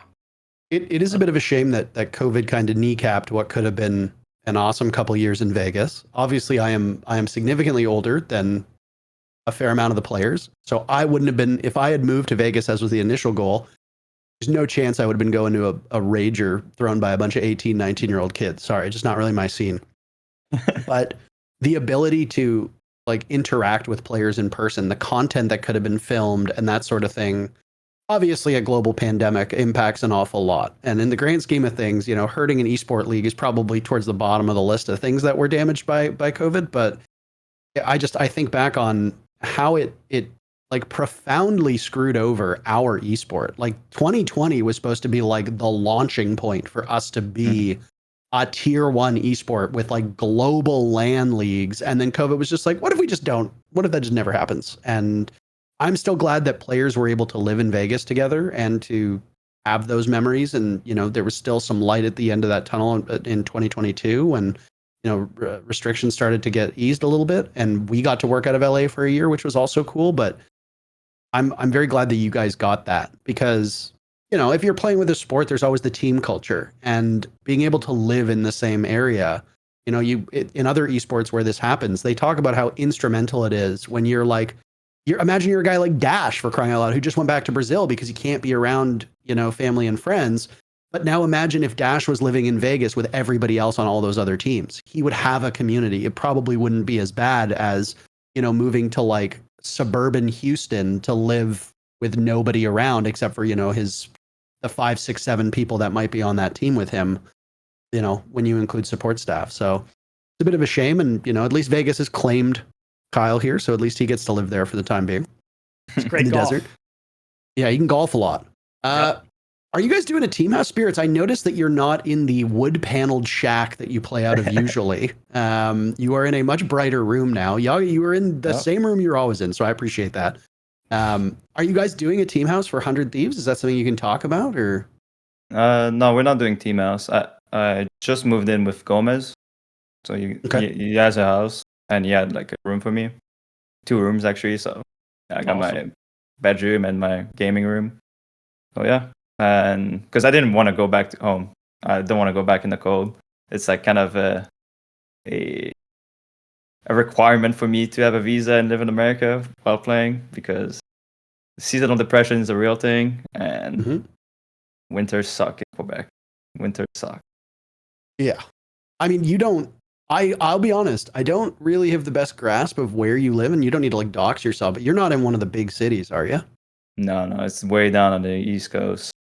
Oh, by the Floves and Oran. So yeah, we get like 3 to 4 hours of sunlight maybe during winter. That's brutal. That is sad. So yeah, that's but I'm glad. Brutal stuff. I'm glad I moved to Florida now. So Florida is sunny, beautiful, it's really nice. And 100 Thieves actually like we get like 4 to 5 like boot camps in the facility a year. That's so one in LA. Yeah, so we get like to the Cash pick App compound or whatever the heck they call it. Yeah. So I think we're gonna play there during the stage, I believe. Maybe during the stage. Oh, it's playoffs. Yeah, I think we're gonna boot camp for playoffs. Pretty much every playoffs, assuming we make the playoffs, we'll be doing a boot camp, I believe. At least that's how it's planned to go right now. Yeah. It's actually quite close to LAX. I don't know if you guys have been there yet. I don't know if they flew you out there and you've seen it, but when we flew out, we would fly out to LAX, and then we stayed in Culver City. So I would land, and then it would be like maybe a 15-minute Uber from the airport. Obviously, this is without traffic because I know LA traffic is just a whole other beast, but it would be about a 15-minute Uber from the airport to the hotel we stayed at, and then it would be about 25-ish minutes from the hotel to the FaceIt studio, and about halfway is where the 100 Thieves compound was. We drove past it every day. So it was like, if you're landing at the airport, assuming there's no traffic, you could probably get there in about 25 minutes. So it depends on where they put you, but it's actually quite conveniently located. You're not having to cut through the worst parts of LA's traffic. So it's in the middle of nowhere. Like, there's nothing around other than like a hill that people like to climb. But I mean, it's still, it's big. So it's on a main road. But I mean, LA is an interesting place. So yeah. Do you want to any other loose ends, Kyle, or do we pivot to 100 Thieves now and talk about this team, talk about this roster, talk about the fun they're having? I'm ready to talk about the 100 Thieves team, and I better see you guys in the media when you do go there. I just watched one of their videos. I think I do love 100 Thieves content. They have all their teams get together and like vote on stuff. And I think a week ago they just did one where all the FPS pros voted on what's the best FPS game, and Siege. I need you guys in there voting. Those guys do not like Siege, and they got Jen Burton there. I think he's the only one that voted for Rainbow Six. Jen Burton used to be on DZ for the Apex team. I love that guy. Damn. He's Australian, right? Yeah, he's Australian. He's Australian, yeah. Yeah. So 100 Thieves. Just as fans of the esport and fans of esports in general, when players got signed to FaZe Clan, some of the Brazilian players were like, "This is a dream come true. I grew up watching FaZe montages." You know, when Troy got signed to EG, he's like, "EG was one of my favorite teams because of like COD and Dota." Was there ever like a moment where you're like, "Holy shit! Like 100 Thieves is an org I love. I can't believe I'm about to play for them." Did that ever hit either of you, or did you just not care and we're like, it's a job. Oh, I mean, Nah, I think I can't speak for SpiriTz, but like 100 Thieves is probably the number one org that like most players want to play for. Like it's kind of a dream come true to be able to play for them. And yeah, I mean, I'm super excited. yeah, I grew up watching Nate Shot and like the COD team, and I'm a massive fan of their Valorant team of Crow and Asuna and whatnot. So I'm very happy to be on this roster, and I mean this org. How has it been since they reached out to you? You know, you talked earlier on this show about how supportive M80 was and how Marco was so present. You talked about, you know, OXG structural support as well, albeit in different manners. How do you find 100 Thieves so far? It is still early. You've only been with them for what, a couple weeks at this point, but how's the first period of time with them been? Yeah, so far they've been amazing. I mean, Corey, the manager that put the team together, is fantastic. Like anything we need, we just ask him. He responds immediately. They're super responsive. They offer pretty much anything we could ask for as far as support goes. Like I just got this hoodie from them. They sent us some clothes. So You guys are both wearing your 100 Thieves Yep. merch. Let's go. yeah, they've got some sick clothes, and yeah. You getting a jersey hung up behind you soon? Oh, absolutely. Yep. I have to. I love how well those are framed. Did you do it yourself or did you pay somebody to frame them for you? My dad helped me out with it. He just threw them in a little case and then folded them up and put them on the wall. I need help with that. Brother, I was going to say, like, I know that you're kind of downplaying. You're like, oh, we just did like this. But it's like, I've seen the way that some people do like interior decor. And it's like, people have no idea what they're doing. You show proficiency already by the way that you've done it. It looks good. You both have tasteful decor. I also like the TV / monitor is a bit of an odd spot, but I do. What about the painting just down there on the ground? Dude, I moved in 2 weeks ago, man. Give me a second. 2 weeks. That's Yeah. I was going to ask you. I know that you're saying you love Florida. My partner was originally from. Well, she's been all over the States, but she was living in Florida most recently, and I went down there to visit her a bunch. Have you done a summer in Florida yet? No. You as a Canadian might change your mind, my brother. Let me just tell you that much. Dude, Florida is great until like April, and then it becomes the hottest place on earth, and then you want to die because your skin slides off. So no way. just brace You were yourself. in Vegas. You'll be all right. It's a Well, different dry heat, heat- though. Vegas is Dry fine. heat It's is a dry heat. nothing. It's It is a different nothing. heat. No, it is a different heat, yeah. You know, as a Canadian, I'm sure you will kind of get this. Patio season, like at bars, you know, like all the restaurants, the moment it's like 15 degrees Celsius, everybody just sets up their shit outside. In America, especially in Florida, rather, I should say, when I went down to visit her in the middle of the summer, it was like nobody was outside on the patios. And I was like, where the hell is everybody? They're all inside in air conditioning because it's like 41 degrees with the humidity outside. And it's like you sit outside for like 3 minutes and you are just soaking wet. And you're like, okay, I'm going to go inside. It's already like Nice. 30 degrees right now. Jesus. I'm with you though. I like the sun, and now with daylight savings time, the sun's going down around like 7:30, so it's great. Just make sure that you're drinking a lot of water and staying out of the heat. You're gonna be accustomed to some LA heat as well when you go over to the 100 Thieves compound there. What is your read on your roster compared to the other teams? Obviously, this has nothing to do with 100 Thieves as an organization, but now that you've been able to get some practice under your belt, now that you've been scrimming and you've got a team that you're very, very high on, how have the scrims been going, and how do you see the landscape of North America compared to your team? Do you think there's been a huge shift in NA and like a lot of the old gods are kind of dead, or do you see it as things are mostly the same teams will kind of be on top sort of deal? Yeah, I think it's gonna be the same, like top 5, and always gonna be like 2 teams gonna fight for the last major spot. It's gonna be, I think the top 5 sums up to in no particular order to M80, SR, Wildcard, DZ, and us. So I think that's gonna be like, yeah, 2 teams gonna. I think it's just a top 5 right now. There's not a solid 3. I don't think there's a top 2 yet. But yeah, I think right now every teams that we scrim so far are in the same level. There's no teams so far that look better than any other team. Yeah, You're there's nodding, still Yoggah? time. Yeah, I mean, you can only learn so much from scrims, so I Yeah. think Yeah.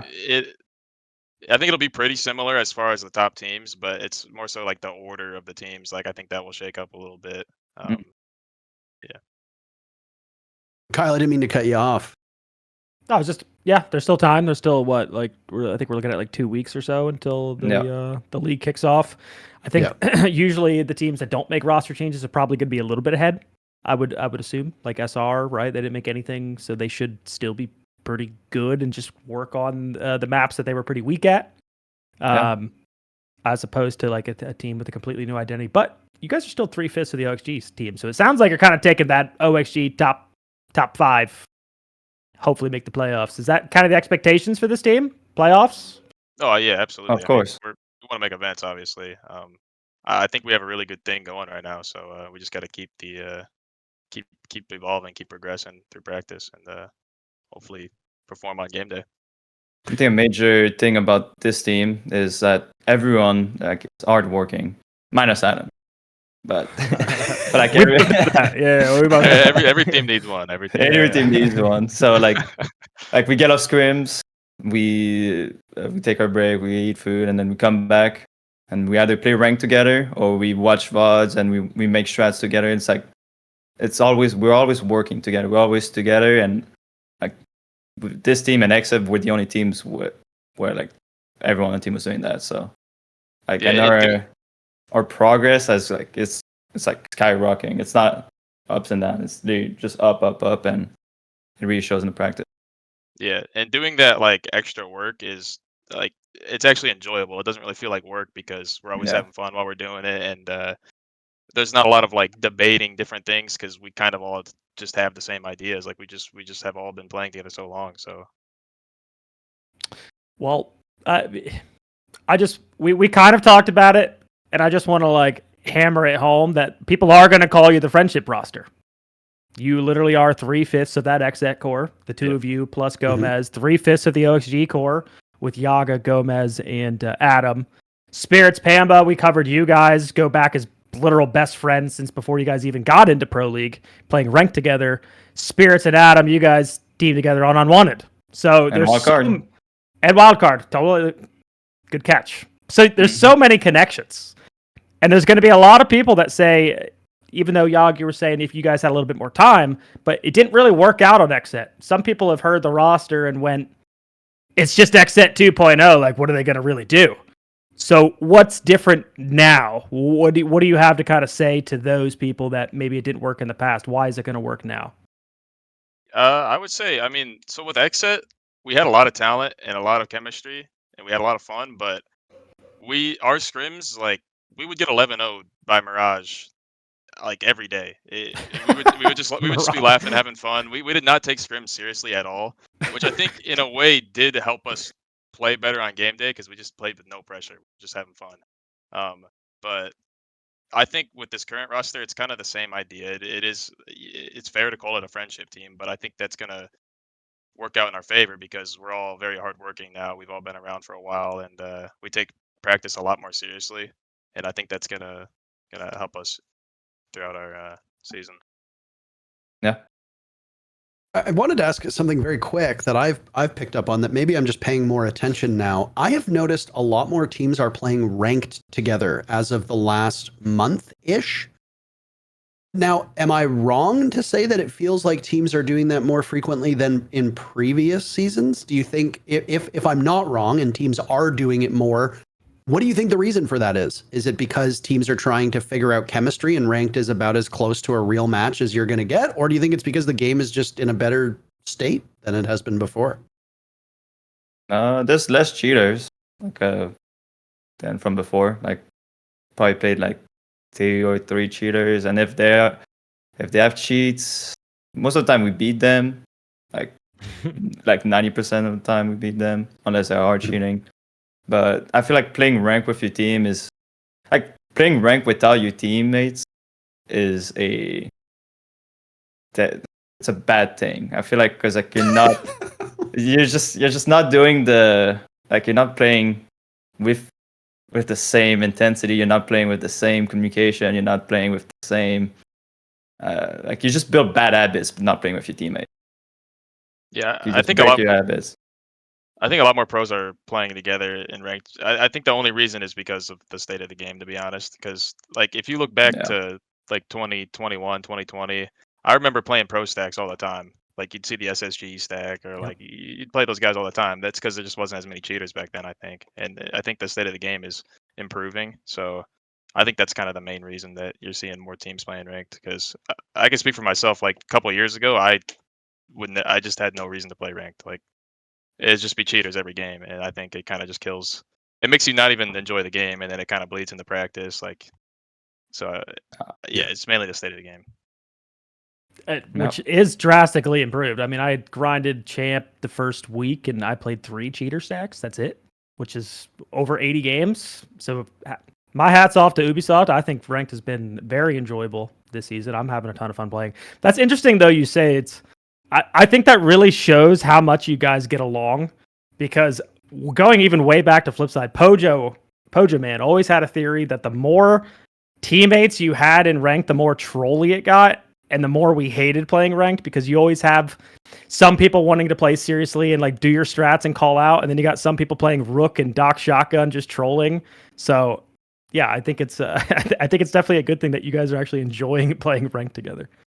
Oh, but on XSET, I totally hated playing with the team just because of Kino. Kino, there it is. There it is. Oh my god! Bro, we played with him like we were like 4, maybe 3/5 one of the Thieves, and like Kino joined the stack. First thing he does, throws a nitro on the ceiling. He says, I think it was Gomez. He says, "Yo, Gomez, look at my nitro," and then he shotguns it. The nitro drop downs. He blows himself and Gomez up. First round. I'm like, what are we doing? There's always some guy. He's always trolling. I guess this is a question for Mint if he puts on his coach hat for a second here. Do you think there's value in forcing teammates to play and grind ranked as a full unit? I do think there's a little bit of camaraderie. I always like when the guys, as a coach too, I like it when it's not forced, I will say. But I like when the guys enjoy playing together outside of the server. Now, I know we already put a lot of time in the game. Like, we'll put, like, you guys already know, like 6, I'm not going to say the next number, 7 hours into the game already. So it is sometimes hard to ask the guys to, like, hey, you already see each other every single day. Go play a different game together, whatever it may be, or you can go play ranked together. But I do think it definitely adds value, and it definitely shows, especially a coach, like, it shows that, like, your players actually want it. They're willing to put in the individual time to kind of build up a little bit more chemistry. And especially, I mean, these guys have known each other for a long time, but even some of the other stacks that you're saying are playing ranked right now, there's only a month till the season. At this point now, it's 2 weeks until the season. Like, they need every chance they can get to build up the chemistry. Like, that's what matters. Mm-hmm. For sure. There's been a massive upheaval for all these rosters, right? Like the term roster mania is used an awful lot, and I know we've used it in Siege before, but I struggle to think of the last time there were these many moving parts. Like, you even said it, like, SR is basically the only team that remains untouched. Like, everybody else just got, like, blown up and shifted around. I guess Wildcard, actually, to their credit, managed to keep 4 of the 5 too. But, like, you've got very limited opportunity to qualify for Salt Lake, right? You don't have a full stage of play. You have a kickoff. That's it. Like, you have a couple weeks. You know, I don't know the exact schedule for it, to be completely frank, but you don't have a lot of runway before you either qualify for the major or you don't. And I mean, when you guys were listing off the good teams, you listed 5 teams. There's only 4 spots. So, you know, I think being able to get, just as an outsider's perspective here, I think being able to get as many reps as close to game day as possible is important. And if you're not facing cheaters and you're not streaming and facing stream snipers or anything like that, ranked is, other than what I guess probably like if FPL still existed, like, or the Hungry Hub still exists. The Hungry Hub's dead at this point, right? Like, I think so. Yeah. It's around, Probably. but not as hype. Yeah. It's I suppose ranked is about as close as you're gonna get. It's the best surrogate for real play, and you guys have even said it. Scrims are no substitute for a proper match, especially when some teams don't take them seriously. So I think it's good, and honestly, it's like I do miss the days of when pros used to 5-stack with their team and stream it. I would love that kind of content to come back. Like, yes.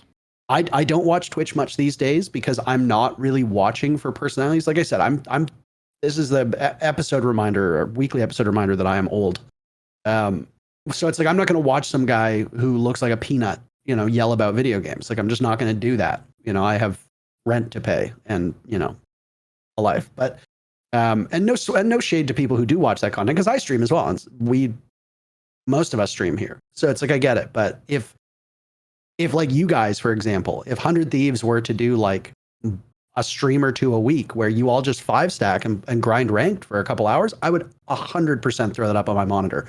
Same if like SR did it, same if SSG did it, same if DZ did it. Doesn't matter what team it is, because I find there's a lot of value in that. And there have been talks about how pro teams should feel an incentive to stream their scrims. I don't know if we're there, but I think that kind of content is excellent as well. And it raises your profile. It'll get you attention and subs on social media and on Twitch. And that obviously is nice. But I mean, you have a great mic and a great cam, SpiriTz, and you do stream. So I mean, like, go figure. But I think it's good value, and it's something that I'd like to watch. But one of the questions I wanted to ask you, which actually tied into that top 5 teams that you referenced, do you think there's going to be a surprise, either good or bad, in North America? Do you think one of the top teams will blow up and just be inexplicably bad? Or do you think that there's a team that could potentially surprise us? Like, SSG obviously is picking up and rumored to be picking up a very interesting roster. Mm-hmm. Do you think there's any potential that they could surprise, or that the Cloud9 team that's rumored could surprise, or JJ's team, which by the way, he confirmed that he's actually talked about Forrest being on the team, so that part doesn't need to be edited out. I messaged him in private. He said that he's been farming Forrest for likes on social media, so go ahead. So I think you're all clear there, Yog. Do you think there will be any surprises, good or bad?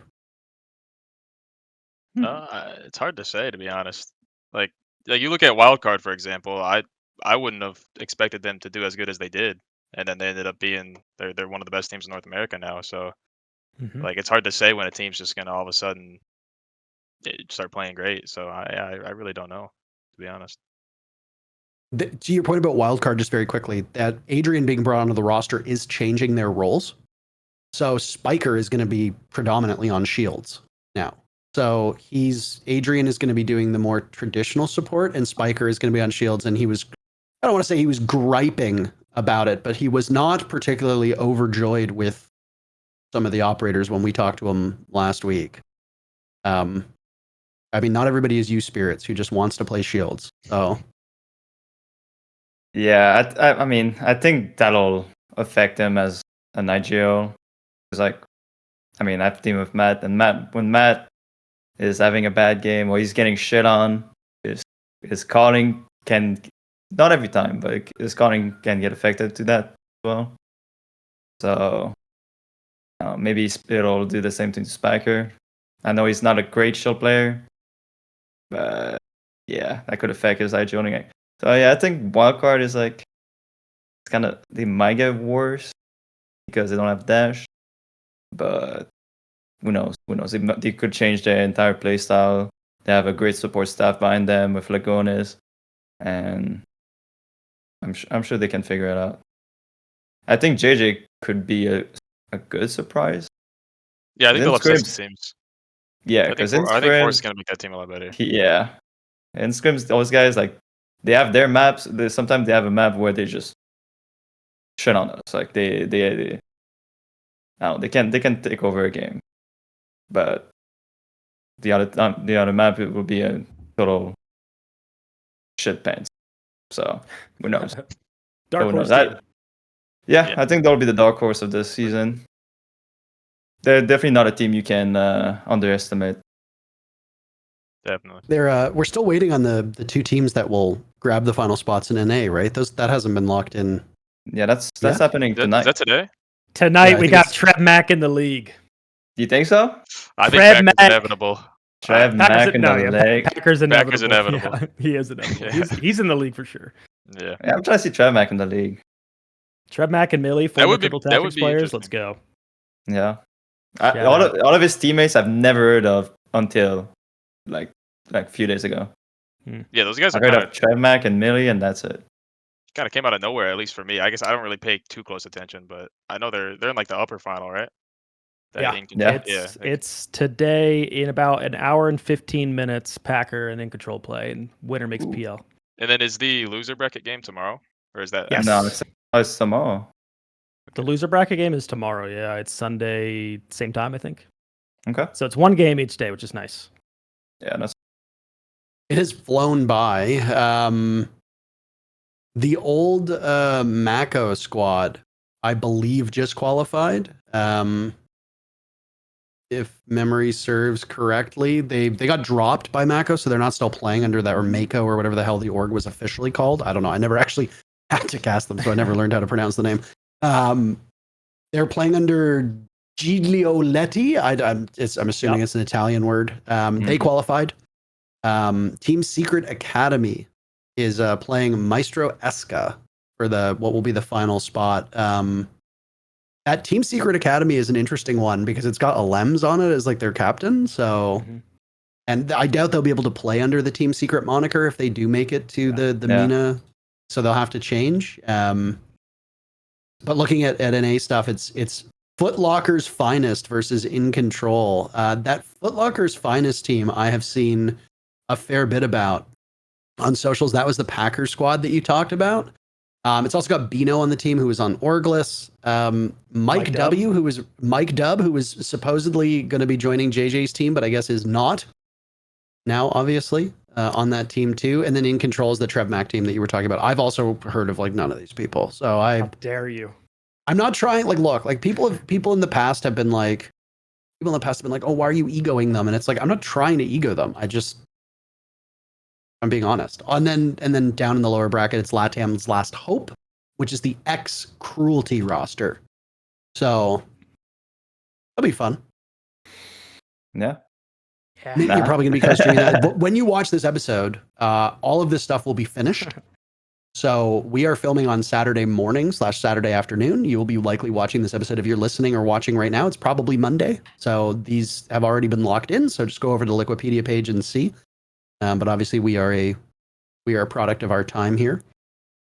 It will be cool to see if Cruelty and Bino's team make it back, because then it's basically like nothing changed.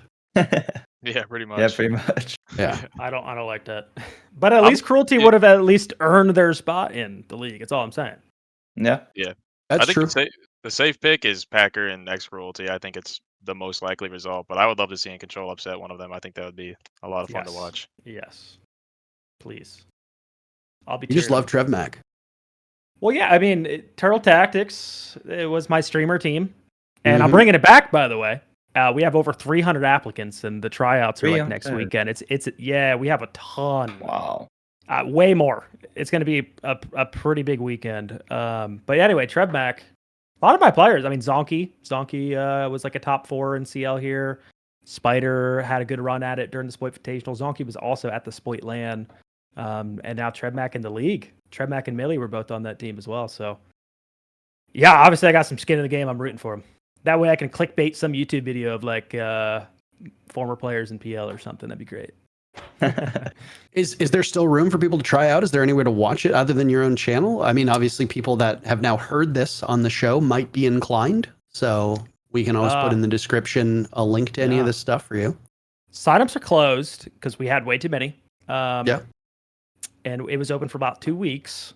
It's going to be streamed on my Twitch, but I'm also going to get pretty much any T2, T1 pros that want to kind of help out. I'm looking for evaluators because it's a lot. It's a lot of people. So luckily I have some people already kind of help me out that know the T2 scene. Matt said he's interested, so we're going to try to get hot and cold, best IGL of the world. Looking at some T3 talent. Try to get some other people. But yeah, it'll hopefully be a couple big streams that weekend. It'll be great to watch. That's the kind of content I will tune into. So I hope that I hope it goes well. I think we've kind of exhausted our topics that we had listed. Can I ask one? Well, I wasn't gonna end the show. I was just gonna say I have one more question as well. So yes, by all means, please go ahead. I just want to pivot it right back to 100 Thieves, just because we didn't talk about it. The roles on the team, because it's pretty interesting from what I've heard. SpiriTz actually got asked on stream, and you did list the roles. But I'm gonna go ahead and open the floor to you guys if you're willing to kind of talk about what you guys are kind of cooking up. I'm gonna let you answer that one. No, you give another answer. Maybe we got different opinions. So I don't know. I'm bad with like defining roles because, like, obviously, like SpiriTz is the main IGL, and then I think everyone, me, Pamba, Gomez, like we all contribute a lot, like vocally. I think being a good IGL like hinges a lot on your other players also contributing. Like if you're not getting any information, it's a lot hard to make a call. And I think that's something that we're doing really good right now. I think we have a lot of vocal players, and like role wise, yeah, SpiriTz is the IGL. Adam is gonna be more of like a mailbox player. We're kind of buying Like into support. that. I think kind of a support. He's playing some of the hard breach, and then we have like the cheese masters. Me, SpiriTz, even Adam can play a little bit of Blackbeard. So we're really buying into the cheese rolls, and then we have Gomez, just on like kind of a flex role, and Pamba obviously being more of the aggressive entry player. Okay, because I heard from SpiriTz that Adam is playing hard breach, which I think is the most interesting because Adam obviously was an entry for your guys' time on OXG, right? And I think immediately I thought Adam's second entry would be perfect to Rob's aggression. It is obviously Rob main entry because Rob's very aggressive. Gomez is a fantastic lurker. What kind of led to Adam support? And then I also heard support / Deimos, which I thought was an interesting comment out of SpiriTz. Yeah, it's very flexible. It just kind of depends. Like he is kind of the second entry on a lot of strats. It's just the main reason he's on support is because in order to play the kind of cheese system we want to be able to play, like it's kind of got to be me and SpiriTz playing like Glaz Ying, those shields, operators like that. So when me and him are on those roles, someone still has to play the hard breach. So it just kind of made sense to put Adam on it because he's really good at not dying, and and just he's great at getting kills and not dying. So it just made sense. He's got the archetype to be that player, and also like Pamba plays he plays a good amount of ace. Like we got him on the ace. He gets on the ace, and he loves it. That's hard. Yeah, that's hard breach. Ace. Come on, man. I'll play the AK-12. Come on. So like sometimes like it's Pamba on the ace, and then Adam on Deimos or some other like up, and then like Pamba opens the walls, and then he just walks in and shoot and gets an ace. Yeah. No, I think that confuses maybe the average person, but like I think it makes a lot of sense. The game nowadays is kind of role-less. You're just playing positions and spots, and especially if you guys are trying to force the cheese in like that, like I think it makes a ton of sense. Yeah, it's more so just positions, like you said, rather than roles. Everyone's very flexible, and we just play the spots we like. Yeah. The other thing was with Rob. I know you said Corey kind of put together the team, the manager for 100 Thieves. Like, did you guys have any input? And how did you get Rob out of the retirement hold? I know he's so old. He retired.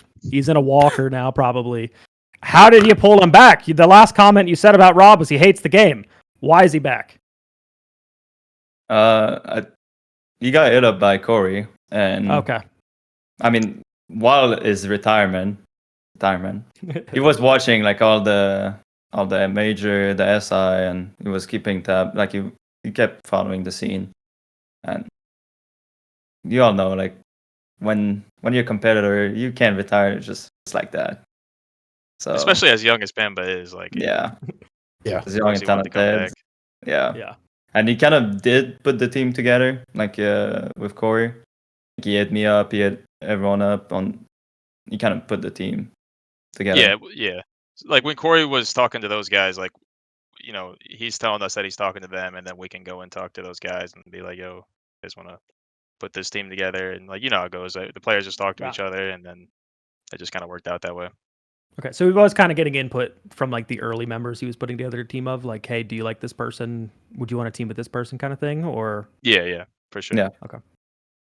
Okay. I obviously don't want to create a rumor here, but because I haven't heard anything to back this up. But when other players have either retired or mysteriously stopped playing or taken breaks, it's been from a number of factors. Number one, the state of the game has obviously been a big one.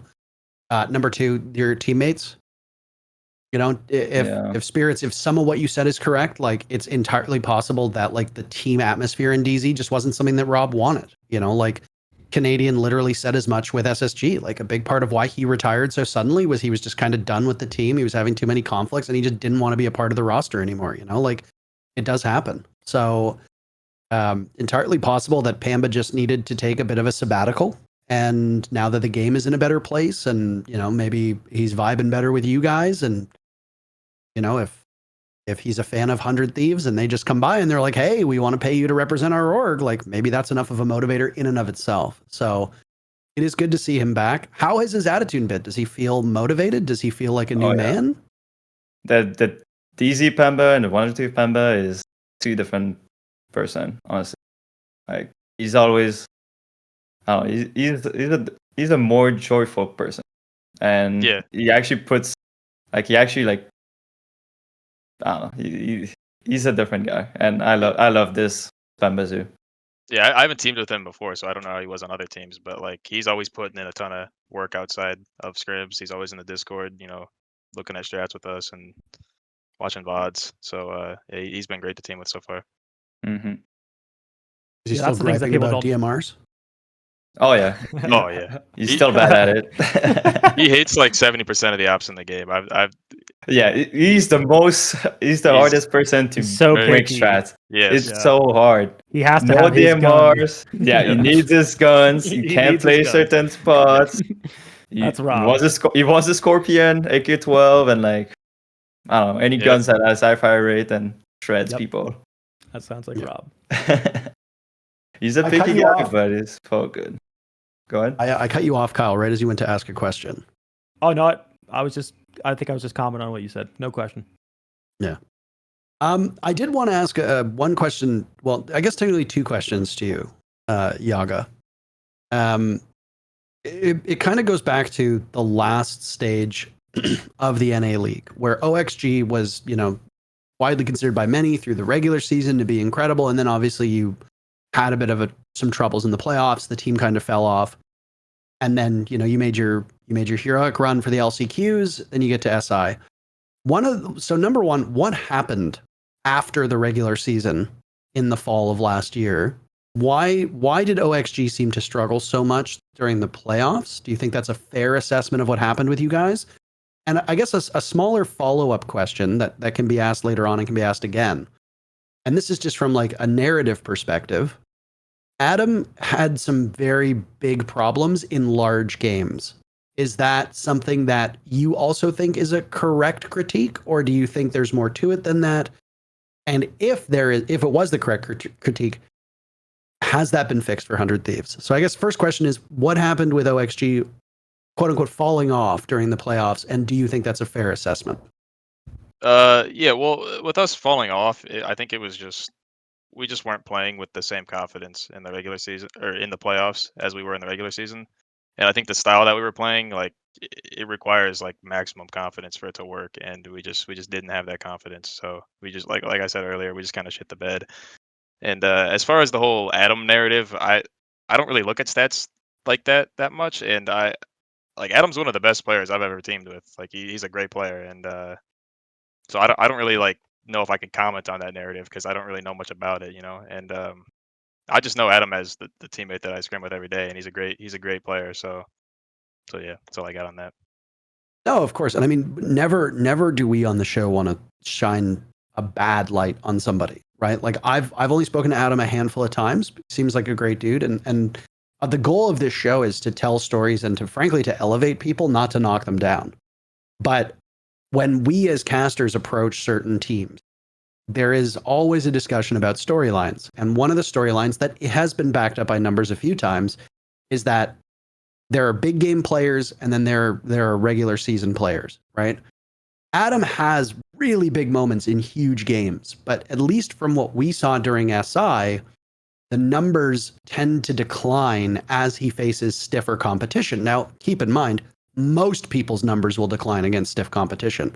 When the teams you're playing against are objectively better and you're playing in, these pressure cooker matches, not everybody is going to be able to, drop 14, 15 kills every single map. But with Adam, unfortunately, I think it was he finished the regular stage with like the first or second most amount of kills, and then was very middle of the pack against good teams at in the playoffs and at SI. And I think that from our perspective presents a difficult way to talk about the team, because Adam's stats are incredible and the value he produces for you guys is very obvious. But then in the big games, he does kind of disappear. Now, that could be the opponent shutting him down, or that could just be him letting, nerves and anxiety get to him. I guess with your team, you've talked about how there aren't really roles anymore and how you've switched things up. Do you think that Adam will be more consistent on this new roster with the way you guys play? I think Yeah, so. definitely. I think we just our synergy just allows us to, like, we just mesh really well, and I think having that camaraderie with each other makes playing games a lot. I mean, we haven't played a game day yet, so it's hard to comment on it. But Yeah. I just like instinctually have a good feeling that with the camaraderie that we have, like there's just no pressure in our matches. Like we all just trust each other as players, and I think that helps us. Like it's not like all on one person's shoulders. Like maybe Adam performing so well, like it's kind of all on his shoulders. For all I know, and like I know we can perform well in big games because we lost to them in the major qualifier when he was on that team with Packer. I can't think of the name. CL4L Okay. maybe. Oh yeah, And I CL4L. remember Adam just played Yeah. like his stats were insane in that best of three when we lost to them. Like he played out of his mind to make the major. So like I don't think it's necessarily a pressure thing. Like I think he's a great player, and like as far as SI performance, like if anyone's to blame, it's me. Like I had my worst event ever at SI, and so yeah, I mean I think this current team, everyone's very confident in each other and our abilities. I also think this is going to be a good role for him too, with being on support, because I think a lot of people forget his time on the Sonics, when he actually was the main support over there on the Sonics, and he was the highest rated player I think through all of stage one and consistently dropping stats. So even if there is pressure, there's a little bit less on his plate now from that role. Plus, again, I could glaze Pamazoo all day long. You guys have some other good, like really good fraggers on the team that are able to get it done. So Yeah. For sure. and I think- Zach. Yeah, I mean, I don't want it to be Oh, taken and as Shield. if anybody's watching this, I don't want them to take that it's a hit job on Adam. It's an open question, because when we bring people on from different teams, you have a much better perspective than we do. Like who's to say he wasn't just sick for 2 games, like genuinely like ill outside of the server, and that impacted his performance. And we've had people come on before when we're like, hey, this player was doing really well, and then all of a sudden they fell off. What happened? And a player will be like, oh, like his girlfriend broke up with him, or oh, like one of his family members passed away. And suddenly you're like, oh shit, like that. It doesn't have anything to do with, the game itself. It's stuff outside of that. So I think when we have players on, it's a question we have to ask, just because I think that context is important. And a lot of times that context helps from just like a general like perspective. I've seen before, and I'm not doing this to like pat ourselves on the back, but I've seen how dialogue surrounding certain players has changed on both Twitter and Reddit after we've had a player on the show who's given an explanation that makes a lot of sense. I don't think it will shock any of you that the average like Twitter and Reddit fan doesn't always have the highest ball knowledge and can just kind of misinterpret things just like we can. So I think it's really important that if somebody is underperforming based on expectations, that if there's a valid reason for it, that's out there. Because like I like a guy like Adam, and I'm impressed when I watch him play, and frankly, I like casting Adam's stuff. So it's like, Yep. I don't want anybody to watch a match of his, either when he was on OXG or now on 100 Thieves, and walk away saying, oh, this guy can't play, when the pressure gets too much. Like, no, if there's more to it, then it'd be great to know. And now that he's changing the way that he plays, I'm excited to see how he functions within the team. I think it'll be, at least on paper, I think it'll be a pretty nice change. For sure. Yeah, I think the roles that he's on now, it seems to me that it actually fits his play style a lot more than what we had him on before. Like he's naturally a slower, more of a mailbox kind of player. I think that's his strong suit. So I think it'll work out really well. Was it Hyper that was very similar? They tried to make him really aggro on like that Rise Nation team or whatever team it was, and it didn't really fit his playstyle. And then they moved him back to more of like a second entry ish on, I think it was DZ. Yeah, 'cause he was when you Ash. won. Yeah. Well, right before us, he was on Was it? Mouse Sports, and Vert was. Yeah. So you're right with Rise, yeah, because Mouse Sports moved him to second. Yeah, and then he was better, and it fit his style more, right? Like sometimes it's, sometimes you can take a support player and make them a fragger and they excel. I mean, Hot and Cold was a fragger for a while, then got old. They put him on a hard support, and then he went to Mirage and had a renaissance, and that was it, and then he was fragging, and now he's back to support, and you guys keep calling him the best IGL in the world, and I have to hear that fucking 80 times an episode, I do like Matt quite a lot, but no, I mean, sometimes it's just roles. Look at Gunner, for example. Look at the role that Sonics had Gunner on. Like an unsupported entry role was not working. And every single time, the narrative around Gunner was like, this guy sucks. What is he doing trying to get in the building? He just goes in and dies immediately. And then, he gets this second chance on this Beast Coast roster, and he's with different players who are supporting him differently, and he's on a similar role, and suddenly, he's the MVP of a major winning team, So Yeah. No, I think having a good team composition is like the most important factor in a team success. Like you look at when people try to build these super teams, like not just in R6 but in other games, like it almost never works out because like the reason the player is playing good oftentimes has a lot to do with the actual team composition. Obviously there are exceptions of dudes who are just insane at the game, but it happens in regular sports too. The Yankees for so long would just buy the best players, and they wouldn't win a World Series based off of it. Like the New York Rangers in the NHL were similar. Like just because you get the guys who on paper are great doesn't mean they're going to gel as a roster. And I think the one thing that I will take away from this episode the most is how confident you guys are as a unit. It's not about like the flashiest players or having the highest stats. Like both of you have said many times, like you frankly don't give a shit what the numbers look like. Like you care about how the team plays, how it feels to play, and how you guys can support each other. And I think that is something that is oftentimes overlooked from people who are only looking at stats and numbers. Absolutely. That was Kyle. perfectly said. Don't put Adam on the lurk. That's my only comment. Do you remember that? Wait, I don't know how to lurk. No, it's all good now. Semifinals versus FaZe Clan. Like, now you don't want to lurk? It's all good. We got the best lurker in the world. Gomez is We got the boss. The boss is masterclass. I think he's super underrated too. Like people don't talk enough about Gomez, but Dude. at least from what I've heard way back even on the OXG days, like when no one would, and maybe Yog, you can talk about it, but apparently no one was putting in work, and like Gomez is extremely hardworking, also has a really good like idea in mind for the game, able to create strats and things like that. And then also lurking, in my opinion, I think Troy touched on it the last episode, and I fully agree with him. Besides IGL, lurking is the hardest job, and we don't have any good NA lurkers, really. So for Gomez to be and also very proficient in that role, looking at his stats, like he's I think he did a really good job on the fucking OXG roster. So I just wanted to highlight him for a second because he's also very vocal, right, as a player. He's a vocal lurker, which is something I've never had on the team. Normally you're tunnel vision, deafened, like you mentioned before with Benja Master, right? You're just deaf and doing your own thing. Yeah, that's impressive. Yeah.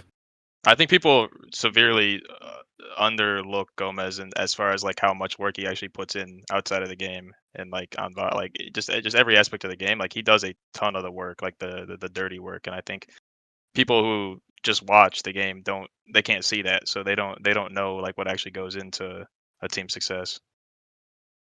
There is a lot that is lost based on how complex our game is, how much is happening at a given time, how kind of handicapped our spectator system is, and the lack of team comms as well. Like one thing that we've worked into our casting more now is that when we have player cams, we're trying to make note of when players are talking, the frequency in which they're talking, and who is talking, right? Because like you'll see teams where literally nobody will say a word. Their mouth never moves except for one person, an entire 3-minute round. And you're like, this seems odd with the state of the game being what it is right now. And then you'll see teams where everybody is talking always at the same time. And things will get missed, and we'll be like, is that because too many people are talking and comms are crowded? Like, what are they like? But from our end, it's all just speculation because we don't get to hear the player comms, so we have no idea. So, being able to have what is now it's like you don't just have one IGL, you have two callers. Usually you'll have some teams will have a caller for attack, some will have it for defense. Some people will have like a caller for the start of the round and then somebody to call from the mid round onward. Like it's nice when we can be able to bring that to a broadcast to try and help flesh out the understanding of the game. And obviously, you coming on the show and telling us this, giving us not your roles, but whereabouts you play and how you play is stuff that we can then use in our broadcast. And frankly, the audience that watches this will now be able to take as well. And it just increases the general knowledge of how the game functions and how your team functions. So I appreciate you spending time doing that. Wow. Yeah, absolutely. I think go ahead.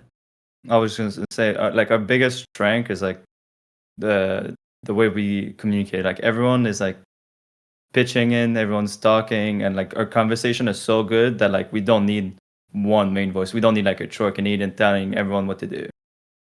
It's like we all talk and then put in a plan together, and it's so simple. It makes the game so simple. Yeah, for sure. I think. Sorry to interrupt. I was just gonna say I think that's like every team has its dynamic. Like some teams have that one guy who's very vocal, and then like I think in order to have the dynamic that we have, you have to have that chemistry of players. Like if even just one or two guys don't really have that chemistry, it's just not gonna work. Like it's so far things have been going great the way that we've been doing it, and yeah, we'll just see how it works out. We are only a couple weeks away from kickoff. One final question from me, and then I'm all out of questions, Kyle, unless you have something else to say. My question is... One more. You got one more? Okay. My question for you guys is, how do you feel about the state of the game right now? I know you said that Rob hates most of the operators, Rob hates most of the gun, etc., but Rob's not on the show. You two are.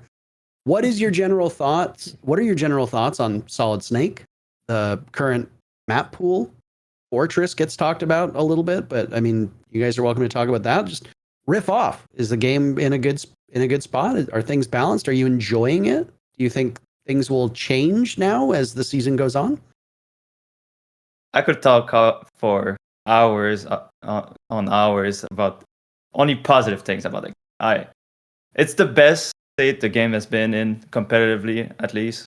Like every operators, not every, I'd say 95% of the operators have a purpose and they are amazing. They feel amazing. I think everything feels balanced besides the DMRs with 21 bullets. The DMR had less bullets, like 10 or 11. I think DMRs would be balanced. Just the fact of having 21 bullets, that's too OP. And like also having a lot of like, what is it called? Like magazine in the backpack, like oh yeah, too much like reserve ammo. Yeah, reserve ammo. That's it. So yeah, but other than that, the ban system is fabulous. Best change ever that did. Makes the game super competitive, super like it gets more. There's so much depth to it. I've had a lot of fun cooking up new ways to play the game, cooking up different bans, approaching the game with multiple different visions, and it's very refreshing. I love it. Robbie's just picky. I think the game's in a great state too. I mean, I would love to see shields just removed completely. I've never been a fan of shields, but it's something I can live with. I think the game's in a great state competitively. There's so many variations of the way you can play the game. I think the new op Snake will see a lot of use in Pro League. Fortress, I love Fortress. I think it's a great map. It's to be honest, it's one of my favorite maps that's came out in a while. Like I actually really like the map. I think it plays very similar to like a border type of map. It's just traps and you can fight for space. You can fight for pretty much everywhere if you want. Like very similar to border. And I'm a big fan of border as well. So yeah. I forget which content creator it was, but somebody proclaimed that they think Fortress is the best map that has ever been put into Siege. And I thought that was kind of outrageous, but the more pros I talk to in private, the more they seem to echo like similar sentiments where they're like, it's a great map and people are really sleeping on it. It's up there for sure. I really enjoyed the map so far. Well, I mean, one thing I'd like to do during this off season, Kyle, and I mean, the off season is not that much longer, but the one thing I would like to do in the off season is I'd like to get people on to go through operator balancing and map stuff. Just do like one episode dedicated to talking about maps and all that jazz. And I mean, you guys are hyping this up. It'd be great to have you back on. Kyle, you said that you had one final question, so don't let me take from that. You already did. You asked about the new season, and I was trying to keep it uniform. With I wanted to hear you guys' thoughts on Snake, and yeah, I mean Yoggah kind of nailed it. What about the F2 boys? Is the F2 back? Best gun in the game. Oh, F2 meta. It's way too good. I love it. I think Snake won't be as present as people think in this season. But the second Doke gets nerfed, we're gonna see a lot more Snake. I still think Doke is overall better. Oh yeah, Doke is by far the best. Yeah, but he's definitely got a lot of good use. What about for our ranked people that watch this? Because I've been running a lot of Snake and ranked. Is it not like it's the best up in the game. Ranked. It might be the best ranked up. Yeah. You don't need a drone. You have an F2 and you can just walk. You can just walk. Yeah. It's so good. Yeah. It's perfect ranked. I've already played 200 rounds of Snake in ranked. Yeah, I believe it. Yeah, this guy insta-locks it every round. Every round, I'm insta-locking Snake. It's wow. So we're gonna see you on it? Maybe. Okay. Probably. No, definitely. I have some attacks. I feel like there's potential. You were talking about different styles of the game, which is the best. The number one thing I love about Siege right now is like there's so many ways to play the game. You want to play the game like Troy Canadian? Like SR can still win. Look at FaZe Clan. They do very similar things. They just have an X factor, right? Like just a small tweak here. When does SR figure out that they can win, Kyle?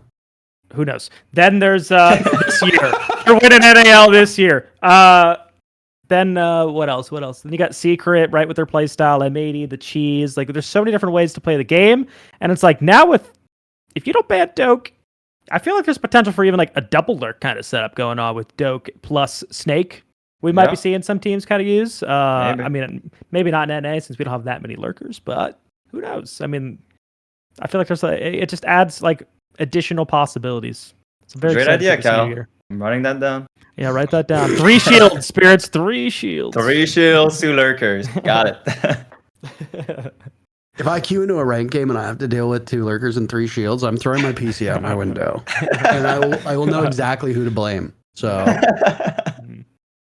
no, I mean that is actually a great question, Kyle. We do have a fair bit of this audience who, while they like the pro scene, are just not pro players. And I mean, we are primarily an esports podcast, but I think it is improper for us to not tie that into the regular community, right? Like, and honestly, a lot of the community takes cues from you guys. Like people will not play Finca and then they will see SpiriTz drop 20 kills on bank on Finca and go, oh, maybe that operator's kind of good. And then starts playing her. And, you know, I will tell you right now, like I figured out layer so fast by just watching pros play it.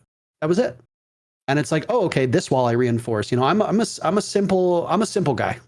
I see you shooting a hole in a wall and reinforcing the one next to it. I don't think deeply about it. I'm like, if Yoggah does that, I'm going to do that too. You know, like I think it really does trickle down, and I think it helps a lot when you, as experts in your craft and literally the best people who play this game on the planet, can turn around and say, doesn't matter if you're bronze, doesn't matter if you're champ. This is something that will benefit you. Go do this. I think there's huge value in that. For sure. SpiriTz started playing the Boss G 2 years ago, and then there was like a year period where every single ranked game I'm playing against the dude with the Boss G. Like, nobody would use it before him. Yeah. Even last year, I mean, every single console game was Cav. Like, no way. God, everyone was just trying to be SpiriTz going for the clips with Cav. It was like, come on, man. It's Cav's best map. What can I say? When I spawn into any game and I have people on my team who don't have mouths or microphones or they have the mic bug and I see that a Cav icon pops up, I just spend the first 2 minutes outside the building because I know that if it's not me, one of my teammates are going to, oh, it's fun to play Siege and run and immediately get interrogated. And it's like, okay, you can't even flame them because they have the mic bugs. They can't even hear you. Yeah. So I can be like, you fucking idiot. Why are you running in without a drone? And they're just like, I love listening to Drake. Like, oh. I'm like, That's God funny. damn it. Damn, take The mic bug does seem to be fixed. I will say that. At least from the few games that I played, it looked like everybody had working microphones, but I don't know if there's Yeah. been any confirmation on it. I haven't got the mic bug yet this season, so I think it's fixed. No, I figured out the tech with the ranked teammates. It's literally just not flaming them and instead spreading love. Just telling them how awesome they are. Okay, telling them how good looking. It's like the same thing as teaming without him. Like you just got to keep his confidence. Hey, you're so good looking. You're gonna get the girls. You know, like done. For the record, when we played ranked together, you never once said that to me. So it really hurts my feelings. Number two, Well, I believe yeah. that is woke nonsense, and we are not allowed to do that. I'm sorry. You have to be mean to people. That is Okay, that is in vogue right now. Heard. You have to be mean. Mm. You have to be mean Sense. because even if you lose, you're morally right. Right? Like if you're complimenting your teammates when they're idiots, not only are you losing integrity, but you're losing your game. Whereas like if somebody makes a stupid play, I get to be mean to them because it's like even if I lose elo, I know I'm right morally. So it's like I won the argument. So All That's the right. fun with streaming. You just mute your mic and then talk shit to your chat. But then you're like, hey, great job there, buddy. You know, like there you go. Oh. like somebody won't drone something and they get interrogated, I'm muted and I just turn to my Twitch chat. I'm like, what a fucking brick. Why would this guy do this? And then literally you What a just hear bot. somebody very meekly come over the mic being like, sorry guys, I thought I droned it. And you're like, oh, now I feel badly. And you have to go back over the mic and be like, yeah, no worries. It happens to the best of us. Then you're thinking in your head, like, please don't go back and rewatch my stream. Like I don't know about you guys. Only bots. I've had people where I have flamed the ever living shit out of my teammates to my Twitch chat, and then after the game, we'll get a message on Twitter being like, "It was so nice playing with you," and I'm like, "Delete VOD, delete VOD, delete VOD, delete VOD." So yeah. Just gotta take it down before that person goes back, and they're like, "Oh, it was so nice playing with INTERRO," and just like, "Oh, I don't like him anymore. Badly. Yeah, it's like I just lost a fan. I'm sorry, I didn't mean to fight you. I didn't mean it. But any parting thoughts from the two of you? By the way, we have been able to get you here for almost 3 hours. It has been an incredible show. I really appreciate both of you coming on, sharing your experiences and sharing your insight. It's great to have you guys as ambassadors of this game. And you know, I know that the 100 Thieves guys don't love doing content all that much, so I appreciate that you have joined us, and I think both of you were great. I don't see any reason why you couldn't do it moving forward. But any final thoughts? Anything to say? Where can people find you on socials? Do you stream? Do you have a YouTube channel? Do you TikTok? Where can people find you and follow you? Yeah, I mean, I've just got Twitter and Twitch, and they're both Yoggah, so that's all I got socials wise. But yeah, I mean, we're trying to do, at least myself. I know SpiriTz as well. I think we're just trying to do more content and more media stuff going forward. So that's something we're working on, and we're super excited to do more of. Yeah. Thank you for having us on the show. Yeah. Appreciate Thank the both of you guys. It's been amazing, and it's a great way to like expose our side, like our personal life, to like our experience, and I think it's a good thing for the community to see that version of ourselves. And yeah, you guys can find me on Twitter, SpiriTz6, and on Twitch, SpiriTz6. I stream every Friday, Saturday, and Sunday. So yeah, that's my yearly goal for content, and also doing more content with 100 Thieves. Highly recommend, by the way, going back into SpiriTz VOD. The shelf behind him, he built on stream, and it was very entertaining stream, I will say. So if you want to see how that shelf was built, please go back and watch that. Entertaining in what way, Kyle? Let's just say he was upside down handstand twerking on the wall behind him. Oh, Okay. Exposed. All right. Yeah. Some music perhaps was on as well. The guy shakes it for Wow. subs. Meanwhile, Yoggah's just there with his dad, just very competently putting together some nice shadow boxes of his jerseys behind him. And then SpiriTz is fighting gravity. So there you go, I guess. At least he was able to get the shelf made. I always do kind of chuckle at some of the players' backgrounds where it's like, what are you living in? Like, there was one guy on Team Cruelty who had like construction equipment in his room. Yeah. I was like, I saw that. where are you? Like, Nampy's prison cell as well. He's got some decor in there yes. now, I think, but Does Yeah. it looked like a straight prison cell. Super It slow looked like he out. was in a bunker expecting the nukes Yeah. to start falling at any moment. Nice. No, some of them are good. And I mean, obviously, if you're going to the lengths to actually stream, I hope nobody is sincerely flaming you for the stuff that you have in your background, because you are providing a service yourself by sharing yourself and your gameplay to people. If they're griping about that, then they can beat it. So, but No, I'm working on I- it. I'm working on it. 2 weeks. I'm going to be You'll spending. get a I'm shield gonna be behind spending you. most of tonight doing household stuff, so I will have Twitch on. If you guys are both streaming the CL quals this evening, I might tune in, because SpiriTz, do you co-stream the CL stuff? I don't know if I'm allowed to. I didn't make any requests. I got yelled at, so I think you have to. Bruh. Wait, guess we'll you see. got yelled at for CL stuff? Yeah, I was watching a community caster and they did not like it. And I had to sign up officially, even though I already did it for a full year. I'm just interesting. giving eyes, man. I'm just trying to watch and promote the T2 scene. That's surprising. Is it like that with other games where you can't watch like? Yes. Yes. I know Think that. so, I yeah. know co-streamers have been Yeah. like banned on Twitch for co-streaming other games. Yes. Yeah. Yeah. I can't just go watch the CS:GO major during a break. Yeah. They will not like that. Yeah. I mean, there's even other esports leagues that sign their players the developer will force players to sign stuff saying like, I won't stream other games on stream. Like, I remember when Overwatch League was first getting off the ground, there was quite the firestorm, because they were like, you cannot stream other games that are like Overwatch. And the players were like, excuse me? And I think it ended up getting walked back. This was like almost a decade ago, but this was like when Overwatch first launched.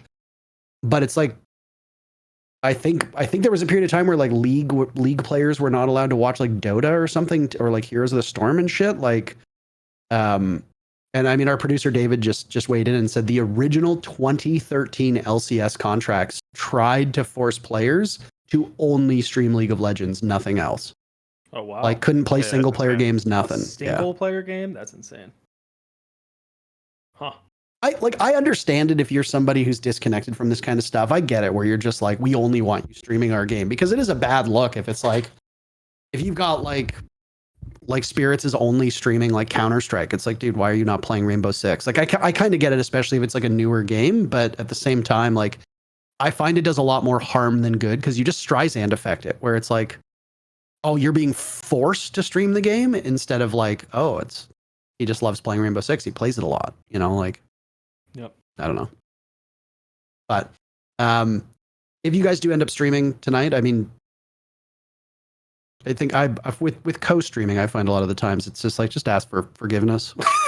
Like, I never signed up for anything, and I would just like co-stream stuff. And it's like, I'm not trying to big dick anybody here, but it's like, you're going to tell me that I can't co-stream the game that I cast? Like, I understand that there's like a procedure, and I've signed up for everything now, but I didn't know that you had to sign up for like Challenger League stuff, because it's like, I've signed up for co-streaming every single league, so I can just watch whatever I want whenever I want. It's like, you're telling me I can't do that with Challenger League? It seems a little odd, but Yeah. It was news to me. well, gents, thank you very much for your parting words. We greatly appreciate it. I would just like to say that both of you have been great people to talk to at events. It's been great to watch your growth. I've been along for the ride since both of you started playing, in the T2 and T3 scenes, and have moved on. And it's great to see you both finding success and your respective teams, but now together on 100 Thieves, and a huge organization and a great boon for our esport. I'm very eager to see how you guys do. I will say, your roster and the new DZ roster are the two teams I am most excited to watch and cast. So I am very interested to see how you do. Obviously, I wish you nothing but success, both of you, and hopefully we see you in Salt Lake. But until then, I'll be casting you, assuming I get offered the kickoff contract, which I hope I do. But it'll be nice to cast you guys on the road to the major. So congratulations on 100 Thieves. Congratulations on all your success that you have both found, and thank you so much for joining us. We'll make sure that we're linking your socials in the description down below. Thank you very much. Thank you. Thanks for having us on. Yeah, it was great. Kyle, I will allow you, you've been doing a great job growing. Why don't you sign off the show, my friend? I don't know how to sign off the show. I can give my. You'll do great. I can give my closing thoughts, which is, guys, I'm putting you already in my top probably 2. I'm glazing you guys that much. I'm very excited to watch you. SpiriTz, think you were completely mishandled on DZ, so I'm ready to see you thrive. I'm ready to see the real Shield Lord show NA what's up. So thank you guys for joining us. As always, leave comments, please. Leave comments. I know we didn't really do any, what's it called? We don't really call to action when there are guests on the show. Okay. Well, no, I just mean, I don't mean like as a rule. I've just noticed that we don't really do that. Like we forget. Well, we still need comments because producer David needs his Lambo. So please, guys, I mean, even let us know like what other guests you do want to see. That would definitely help. I know you guys love talking about that. Otherwise, yeah. Thanks for joining us. We'll see you guys in the next one.